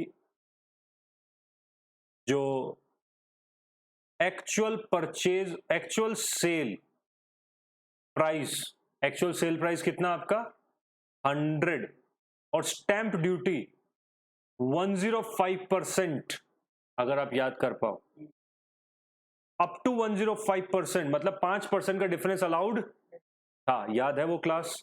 याद है वो गिफ्ट में भी आती है, अदर सोर्सेज में, कैपिटल गेन्स में भी आती है और पीजीबीपी में आती है। सर क्या बदला हुआ है? बस उसको जो 105% था ना, उसको गवर्नमेंट ने बढ़ा के 1010% कर दिया। याद रहेगा कैसे सर? सर सपोज करते हैं आपकी एक्चुअल सेल प्राइस है 100 रुपीज और स्टैंप ड्यूटी वैल्यू है आपका 108 रुपीज। फेयर मार्केट वैल्यू क्या ली जाएगी? मतलब actual full value of consideration कितना लिया जाएगा? 100 लिया जाएगा। क्वेश्चन 1, अगर 11 तो 1111 will be taken as a fair value, full value of consideration. और अगर सर 105 है तो 100 ही लिया जाएगा, क्योंकि 110% का डिफरेंस। वही सेम कॉन्सेप्ट, बस क्या कर दिया है, परसेंटेज को 5 से 10 कर दिया। क्लियर है? लास्ट टू लास्ट इन्होंने 100 था तो 5% इंट्रोड्यूस किया था, फिर उसके बाद में अभी इन्होंने क्या कर दिया है, 10 कर दिया। क्लियर? देखो earlier it was 1011 10। Filing of tax audit report 44 मैं पहले ही बता चुका हूं कब करनी है, 1 month prior to filing of return of income. Every person carrying on business or profession etc. and exceeds 1 crore as a turnover get his accounts audited by the accountant। करना पड़ता था, 1 करोड़ की लिमिट थी। और इन केस, बस ये तो हमें पहले से पता हो, प्रोफेशन के केस में कितना 5 लाख, इसमें थोड़ा सा चेंज किया। इस 1 करोड़ की लिमिट को, ये बहुत बड़ा एक कंफ्यूजन है सबके लिए, 1 करोड़ की लिमिट को बढ़ा के 5 करोड़ कर दिया गया है। होल्ड ऑन, ये इंसर्शन हुआ, 1 करोड़ की लिमिट हटी नहीं है। ऑडिट किसको करवाना है आज भी? जिसका टर्नओवर कितना है? 1 करोड़, प्रोफेशन 50 लाख। बट कुछ लोगों को 5% का ऑडिट का छूट दे दी। किन लोगों को सर? किन लोगों को दिया इन्होंने 5% का? अगर शॉर्ट में लिखना चाहो, that there 95% of income and expenditure are in mode other than cash,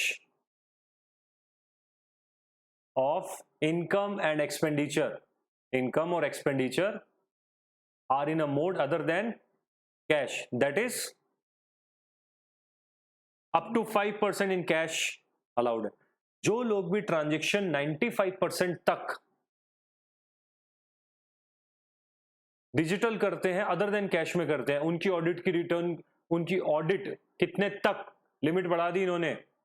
5 crore. The threshold limit is increase to 5 crore. ये 5 करोड़ रुपए तक ऑडिट करवाने की जरूरत नहीं है। किसको? जिनकी ट्रांजैक्शन, इनकम या एक्सपेंडिचर 95% तक बिजनेस में डिजिटल है। देखो, the threshold limit is increase to 5 crore for the person whose aggregate of all amounts received in amount received for sale, turnover or gross received during the previous year in cash is up to 5% of total amount, and the aggregate of payment or etc expenditure in during the year is up to 5%। easy है ना ये? तो audit की limit में थोड़ा सा change आया। क्या चेंज आ गया सर? पहले हो गई ये 1 करोड़ नॉर्मल है, प्रोफेशन का 50 लाख है, एक बात। दूसरी चीज, same assessee but whose total income or expenditure are other than cash up to 95% in their business, उनकी क्या है? अच्छा, एक तीसरा आदमी वैसे ही बता देता हूं, यहां कोई चेंज नहीं आया। आपको याद हो presumptive taxation 44 ADA, presumptive taxation 8% 6%, उनके लिए ऑडिट वाली कितनी थी? वो ऑप्ट कब कर सकते हैं उसको? 2 करोड़ तक में ही ले सकते हैं, उसको ऑप्ट कर सकते हैं। याद है? और 44 ADA 50 लाख की लिमिट थी। वैसे एक रिवीजन बता रहा हूं, ठीक है। 44 AB, ड्यू डेट और फर्निशिंग ऑडिट रिपोर्ट क्या थी बेटा? 1 month before the return of income, 1 month prior to the due date of furnishing of return of income under section 139 subsection 1। 139 subsection 1, देखो इनडायरेक्टली बोला है।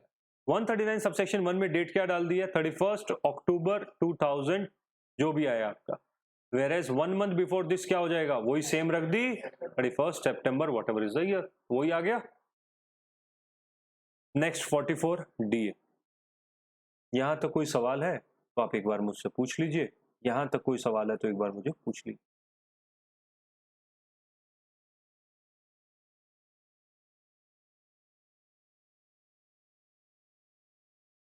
अच्छा, ये है ना, इसका सेम ही सेक्शन है 50 कैपिटल गेन्स में, सेम ही सेक्शन है दोनों। अमेंडमेंट उसमें भी आएगी, इसका मतलब अमेंडमेंट तो उसमें भी आएगी और गिफ्ट में भी आएगी, ठीक है।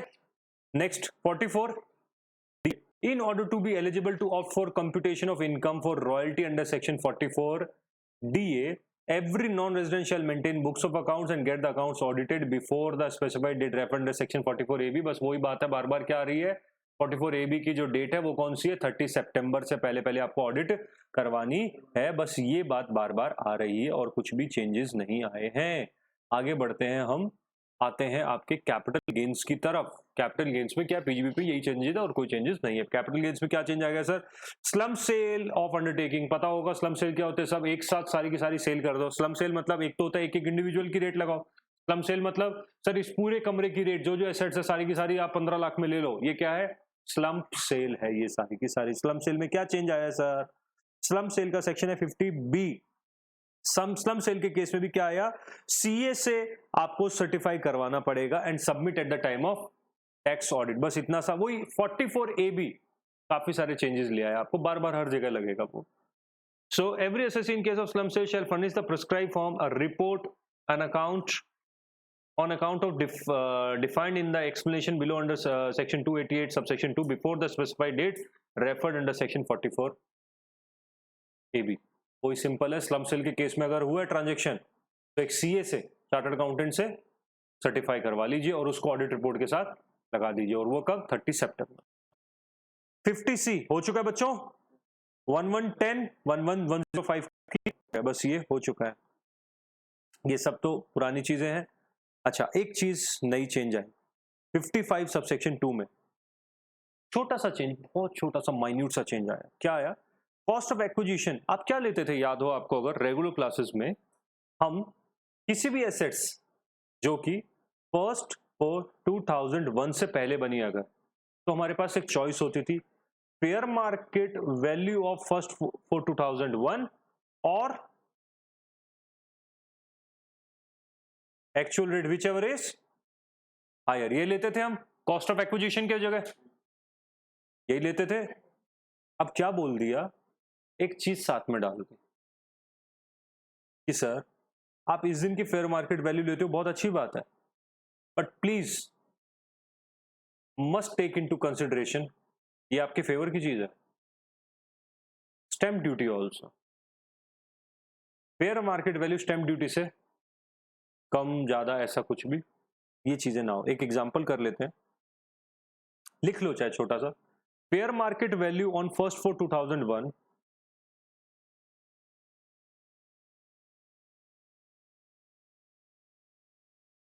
fair market value on first for 2001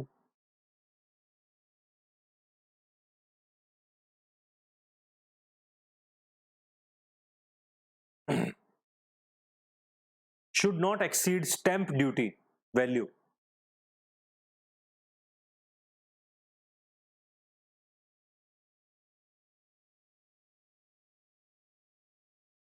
of such assets on first for 2001 of such assets on first for 2001। बस सिंपल सी बात आ गई, स्टैंप ड्यूटी को बीच में डाल दिया कि उससे ज्यादा नहीं होनी चाहिए। सिंपल देखो, क्यों सर, नहीं तो आप कॉस्ट ऑफ एक्विजिशन के फॉर्म में उसको डेबिट करते हो, फेयर मार्केट वैल्यू को गड़बड़ करके। जैसे अगर आप आज उसको फुल वैल्यू ऑफ कंसिडरेशन में सेल कर रहे हो 2 करोड़ में, और फेयर मार्केट वैल्यू 2001 की आपने चेंज कर दी, गड़बड़ कर दी, और आपने फेयर मार्केट वैल्यू बना दी 1 crore 90 lakh, fair market value बनानी है, जबकि इसकी एक्चुअल स्टैंप ड्यूटी वैल्यू आ रही है मात्र 90 लाख। आपका कैपिटल गेन दोनों केस में कितना आ रहा है देखो, ओनली 10 लाख। और यहां पर 1 करोड़ 10 लाख। गवर्नमेंट का लॉस कर रहे हो आप टैक्स चोरी करके। गवर्नमेंट ने कहा आपकी fair market value stamp duty से ज्यादा नहीं होनी चाहिए। तो अब एक एग्जांपल के साथ देखो, सपोज करते हैं फर्स्ट फॉर 2001 तो आपकी प्रॉपर्टी की रेट है 200 करोड़। ठीक है, ओल्ड में पहले ओल्ड बताता हूं, अमेंडमेंट से पहले क्या था। और आपने एक्चुअल में इसको परचेज किया था 250 करोड़ में। फुल वैल्यू ऑफ कंसिडरेशन क्या लेते थे आप? 250 करोड़। और आज आप इसको सेल करते हो 300 में, और 50 करोड़ रुपीस पे आपका क्या बन गया? 50 करोड़ पे क्या बन गया आपका? कैपिटल गेन्स बन जाएगा।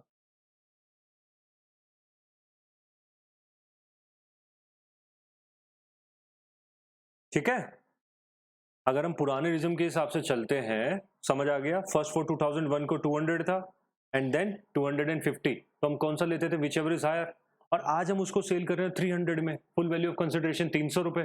300 की बेच रहे हैं और परचेज दिखा रहे हैं 250 की, मुनाफा 50 का। करते थे ये। गवर्नमेंट ने कहा रुक जाओ, आप इसकी जब 2001 में वैल्यू ले रहे हो बहुत अच्छी बात है, आपने 2001 में 200 माना, 250 में आपने खरीदा। एक चीज और साथ में डालेंगे हम। क्या डालेंगे हम एक चीज और साथ में? कि सर आप डालिए स्टैंप वैल्यू उस दिन की, कितनी है उस दिन की स्टैंप वैल्यू। तो अब क्वेश्चन कैसा बन जाएगा? पहले आप उस 200, पहले हम क्या करेंगे 1/4/2001 को, अब हमें क्या चाहिए? Fair market value and stamp duty value, दो चीजें चाहिए। फेयर मार्केट वैल्यू भी चाहिए। फेयर मार्केट वैल्यू कितनी थी बच्चा? 200। स्टैंप ड्यूटी वैल्यू आ रही है 1110 ओनली। 250 वाला तो कॉन्सेप्ट हट ही गया ना अभी, रुक जाओ, है ना? तो अब हमें विच एवर इज लोअर, इनमें तो लोअर लेना, तो हमें 110 ले लेंगे। और अब इससे अगर कंपेयर करें उसको फुल वैल्यू ऑफ कंसिडरेशन को, तो डेफिनेटली 250 को लेंगे। इस क्वेश्चन को थोड़ा और रीफ्रेम करता हूं मैं। सपोज करते हैं, लिखें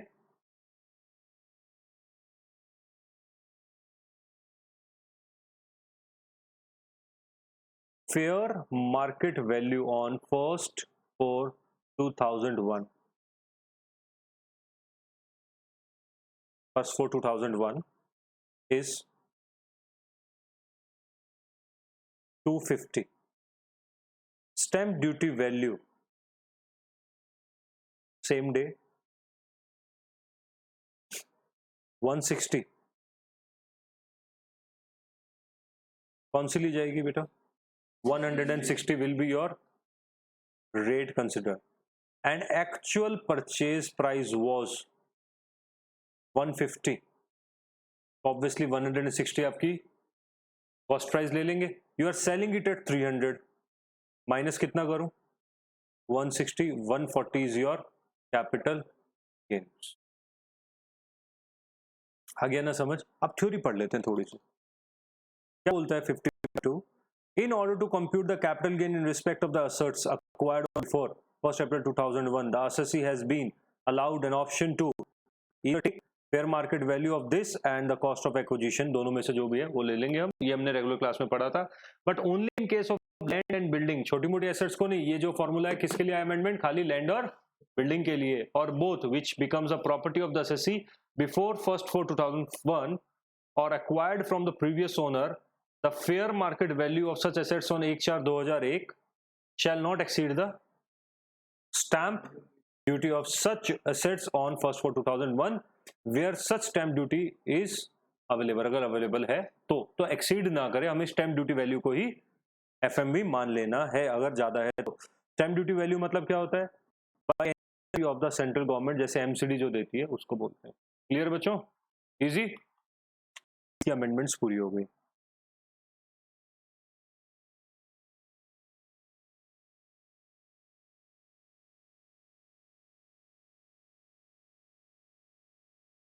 हाँ जी, आगे बढ़े।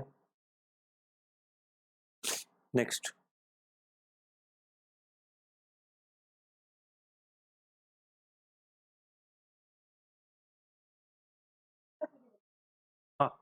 दोनों पे।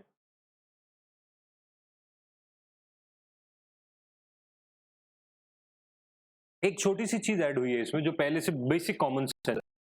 इफ मैं पहले आपको प्रैक्टिकल बताता हूं, stamp duty value of any property is 140, actual sale price is 100। तो बायर ने, सेलर ने अपनी बुक्स में क्या दिखाया, सेलर ने 100 रुपए इनकम, गवर्नमेंट कहती है 100 रुपए के साथ साथ जो 40 रुपीज आपने कम दिए वो भी आपकी इनकम मान लेंगे। सिंपल सी बात कि स्टैंप ड्यूटी से जो कम बिका है मानेंगे कि इनएडिक्वेट कंसिडरेशन है। 140 की चीज आपने 100 में दे दी, 40 rupees will be treated as your income, मान लेंगे डीम्ड इनकम है। क्लियर है ना? ये कौन से हेड में, अदर सोर्सेज में इनकम मान लेंगे इसको। डिफरेंस, बट एक चीज ध्यान रखना, ये डिफरेंस जो है कितना हो सकता है, maximum 10% of actual sale price. 10% तक का तो अलाउड है ना आपको सेल में।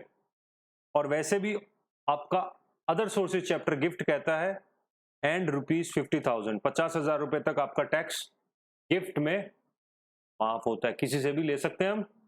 बस सिंपल सा ये है, देखो, purchase of human property for the inadequate consideration where any person receive any in any previous year from any person any immovable property for a consideration, stamp duty value for such property exceeds consideration, जो भी access है, हमारे में क्या था 100 and 140 will be taxable, तो 40 rupees will be taxable. If it is more than the higher of 50%, 50,000, अगर ये उससे भी ज्यादा है तो लगेगा टैक्स। किससे? 50,000 से भी ज्यादा है और 10% ऑफ द कंसिडरेशन से भी डिफरेंस ज्यादा रहा। 10% कहां से आया सर? 43C या 50C में, याद है वो सेक्शन? वहां से आए 10%।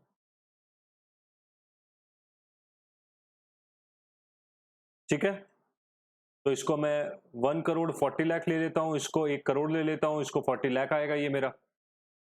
40 लाख एनीवे 50,000 से ज्यादा है तो इनकम मानी जाएगी। प्लस आप देखते हैं कि एक्चुअल कितना है 1 करोड़, डिफरेंस कितना है 40 लाख का, तो 1 करोड़ का 10% 10 लाख, 10 लाख तक होता डिफरेंस तो अलाउड होता है। सर एक अलाउड वाला भी करके दिखा दो। Stamp value 11,109, actual sale price 100,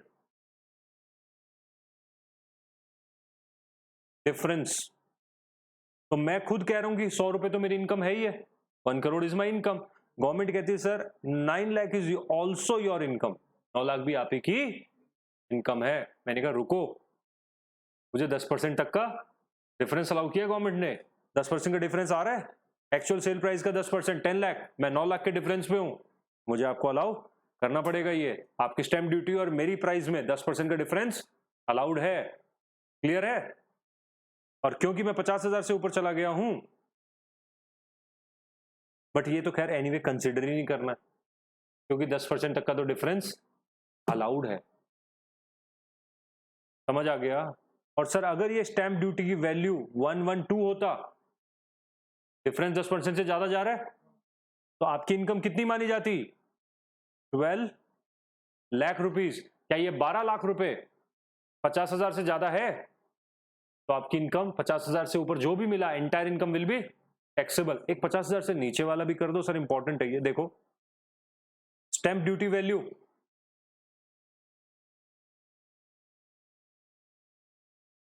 actual sale price, actual sale price है आपका, लेट्स अज्यूम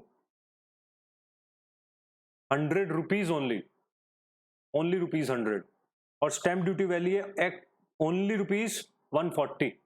आप इसको 1,40,000 ले लो और ये 1 लाख ले लो। ठीक है, डिफरेंस कितना आ रहा है सर?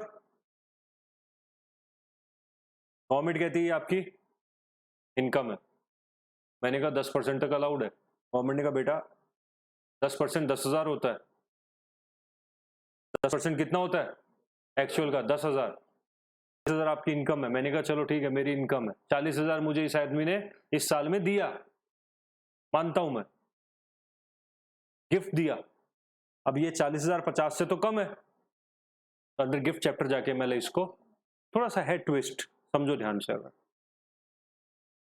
कंफ्यूजन है, थोड़ा कंफ्यूजन हो रहा है, क्लियर हुआ है? हाँ, तो थोड़ा सा फिगर ले लेते हैं हम कोई भी। स्टैंप ड्यूटी वैल्यू, देखो इसमें करना क्या है, सबसे पहले आपको चेक करना है 10% का डिफरेंस है या नहीं है। अगर आपका 10% का डिफरेंस है ही नहीं तो मैटर ओवर,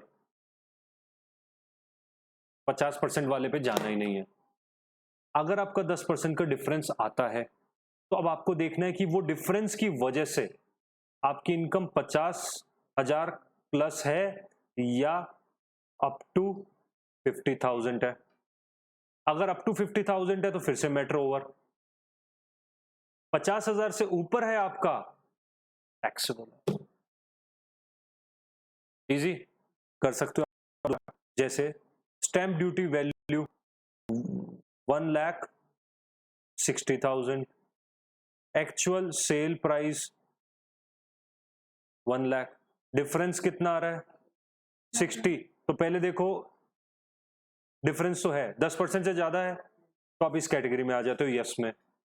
यस में देखो 50 से प्लस है, हाँ, तो आपको 60,000 पे टैक्स देना पड़ेगा। अब आप एसडी को क्वेश्चन 1, क्वेश्चन 2 को स्टैंप ड्यूटी वैल्यू को ले लेते हैं हम 130। 10% से ज्यादा है, हाँ है, तो बट क्या ये 50,000 तक है? 50,000 तक है, 30,000, तो आपको टैक्स, मतलब इनकम तो है बट गिफ्ट में माफ हो गई सर। और आगे बढ़ो, एक थर्ड क्वेश्चन लास्ट लेते हैं इसका। स्टैंप, आपकी एक्चुअल सेल प्राइस है 1 लाख और स्टैंप ड्यूटी वैल्यू के लिए 108 रुपए, तो डिफरेंस कितना आ रहा है 8,000 का। 10% तक का डिफरेंस अलाउड है, आप 8 में हो, तो सर इधर देखो डिफरेंस 10% तक का है, चलेगा ना? 10% से ज्यादा तो नहीं है, नो, मैटर यही खत्म है। अब तो समझ आ गया? हाँ,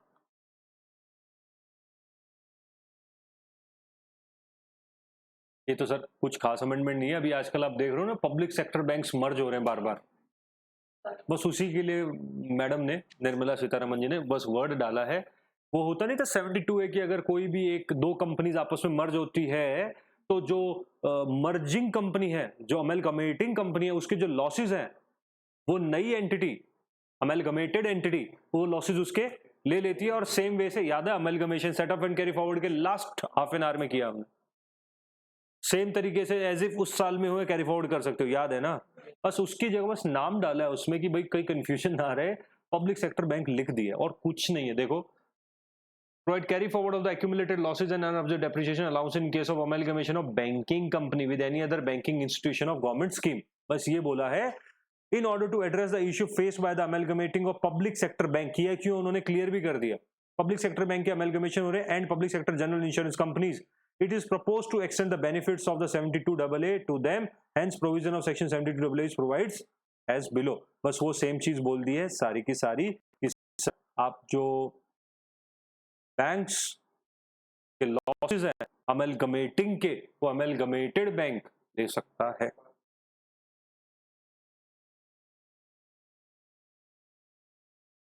ठीक है, सेम वही अनअब्जॉर्ब डेप्रिसिएशन ले सकते हैं, लॉसेज ले सकते हैं।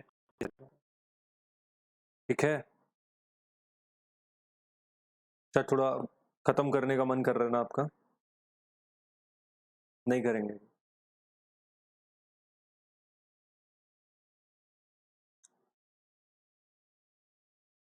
अदर सोर्सेज हो गया हमारा, हो गया ना?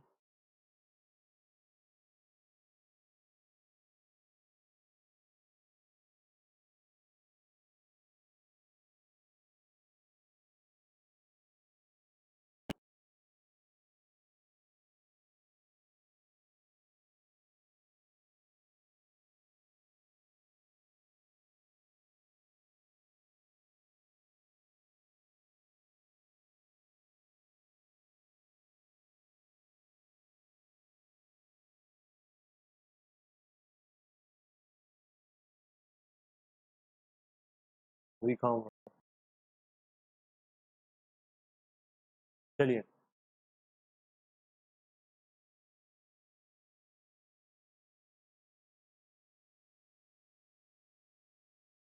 Deductions, I think other sources में एक शायद सेक्शन मैंने छोड़ दिया है या छूट गया है, हुआ है अगर आपका हुआ है ना अदर सोर्सेज 57 सेक्शन में बता देता हूँ आपको इसमें क्या है। गवर्नमेंट ने बस इतना सा एक नई चीज इंसर्ट की है, उन्होंने ये बोला है कि सर डिविडेंड जो है ना उसको कमाने के लिए अगर आपने जो लोन लिया और फिर आपने इन्वेस्टमेंट की, अदर सोर्सेज चैप्टर कहता है अगर आपने कोई अदर सोर्सेज की इनकम कमाई है उसको कमाने के लिए अगर आपने कोई एक्सपेंस किया है वो सारे एक्सपेंस आपको उस इनकम में से माइनस करना अलाउड होता है एक्सेप्ट कैजुअल इनकम, यही बोलता है।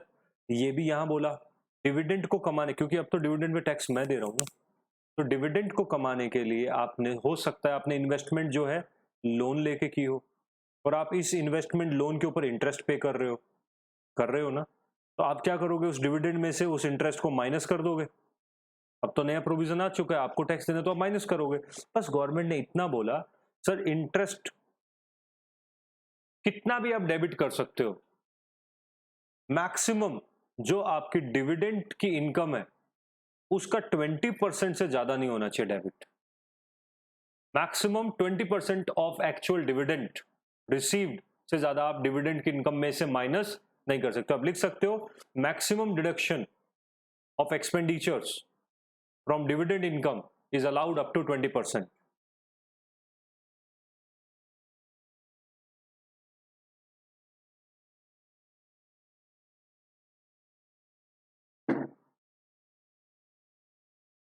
तो सपोज एग्जांपल आपने एक 10 लाख रुपए का लोन लिया और आपने कर दी इन्वेस्टमेंट और इस 10 लाख के ऊपर आप 10% का इंटरेस्ट देते हो बैंक्स को, तो सर पूरे साल का कितना बन गया 1 लाख। क्लियर? आपकी इस इन्वेस्टमेंट से आपको 2 लाख रुपए का डिविडेंड मिला। The maximum debit allowed here is 40,000। 2 lakh रुपए का डिविडेंड मिला, मैक्सिमम कितना एक्चुअल डिविडेंड का 20%, आप 40,000 यहां से डिडक्ट कर सकते हो, 160 आपकी एक्चुअल इनकम। बस ये बोला, और वो भी आपने लिया है तो मिलेगा। चैप्टर पे आते हैं बच्चों जल्दी से, डिडक्शन चैप्टर में क्या चेंज आए हैं जल्दी से देखते हैं। कुछ भी नहीं, 80EEA में कोई चेंज नहीं आया है। पहले इसकी डेट क्या होती थी 31 मार्च 2020, इसको डेट को बढ़ा के कर दिया 31 मार्च 2021, बस इतना सा चेंज आया। आगे ठीक है, लोन सेंशन वाला और रेगुलर क्लासेस में तो हम ये शायद अभी करा भी है। नेक्स्ट 80G में क्या चेंज आया, 80G के अंदर प्रधानमंत्री care fund, PM care fund, corona time पे फंड आया था, आपने मैंने सबने उसमें डोनेट किया, तो उस फंड का नाम बस ऐड हो गया और कितने परसेंट में 100% में इस फंड का नाम ऐड कर दिया गया है। कितना में 100 में 50 और 100 दो थे ना 80G में, 100% में ऐड करा आपको। चलिए सर बहुत अच्छी बात है। साथ ही साथ 80G में आपके उसमें लिखा हो, अगर आप लिख लेना मैक्सिमम कैश कितना अलाउड है, मैक्सिमम कैश ट्रांजेक्शन 2000 के अलाउड है, इससे ज्यादा अलाउड नहीं है। ठीक है, चलिए सर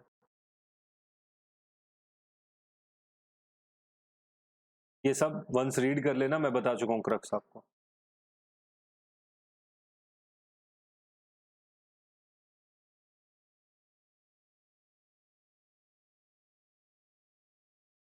सर फिर क्या 80G में एक चेंज आया। सर पहले लिमिट होती थी 10,000 की, अदर देन एक्सेप्ट में 10,000 की लिमिट थी हमारी बुक्स में, that no deduction shall be allowed in 80GG on any sum exceeding rupees 2,000 unless such sum is paid by mode other than cash। मतलब कैश में 80GGA में कितना अलाउड है अब 2000, पहले था 10,000, इसको काट के अब कितना कर दिया है सर 80G एंड 80GGA दोनों में ही 2000 कर दिया गया है। क्लियर? बस एक रिपोर्टिंग इंक्रीज कर दी गई है कि बार बार रिपोर्ट करो, जो डोनेशन दे रहे हो उसको रिटर्न के साथ रिपोर्ट करो। ये सारी जो थ्योरी है रिपोर्टिंग्स की। ATIA, अरे सर ATIA कोई चेंजेस खास नहीं है, सिंपल। इसमें वो जो 30 सितंबर किस चीज की डेट है, टैक्स ऑडिट रिपोर्ट, वो डेट ऐड हुई है। ATIA shall not be allowed unless the accounts of the assessee are audited by a chartered accountant and the report is furnished as per section 44A(b) which says 1 month before the return of income, which says that is 31st October, तो एक महीना पहले 30 सितंबर। तो crux क्या आ गया, 30 सितंबर वाला। Sir और क्या चेंज आ गया, ATIAC, सर छोटा सा स्टार्टअप वाला एक सेक्शन याद हो अगर आपको, ATIAC में स्टार्टअप का एक कॉन्सेप्ट था हमारा, उसमें बस जो 2 चीजों में बदलाव आया। एक तो जो टर्नओवर आपका 25 करोड़ था पहले लिखा हुआ बुक्स में, उसको कट करके 100 करोड़ कर दिया गया। टर्नओवर कितना हो गया अभी, पहले 25 करोड़, तो कितना बेनिफिट मिला है लोगों को, सोचो 25 करोड़ तक का स्टार्टअप बोला, टर्नओवर 100 करोड़ कर दिए। और साथ ही साथ आपको बोला था डिडक्शन में भी option to assessee claimed by him for any 3 years out of 7 years था पहले आपका, उसको अब कर दिया गया है 10 इयर्स। बस ये 2 चेंज आप अपने नोट्स में कर सकते हो। तो 3 to 10 कर दिया 7 की जगह, और 25 को 100 करोड़ कर दिया, और कोई खास चेंज नहीं है इसमें। ATIB में क्या आ गया सर, सेम चीज आ गया। ATIB में क्या चीज, 30 सितंबर किसके लिए, टैक्स ऑडिट रिपोर्ट के लिए, बस वही चीज आ गई है। वही सभी में यही चीज आई है, 31st डे ऑफ द मार्च की जो हो रही है ATIB में। डेट एक्सटेंड हो गई है। The deduction allowed housing project approved by the competent authority, उसको पहले ये था 31st मार्च 2020, उसको बढ़ा के कर दिया 31st मार्च 2021। एक सेक्शन ATM है, ये एक डिफरेंट सेक्शन है, ये इंपॉर्टेंट भी है, तो हम इसको अभी इतना जल्दबाजी में तो नहीं करना चाहते हैं। फाइल हो गया आपका, TDS बचा है, TDS में भर के अमेंडमेंट्स भयंकर, बस एक ATM रह गया। तो हम नेक्स्ट क्लास के अंदर ATM और ये करेंगे। Thank you very much.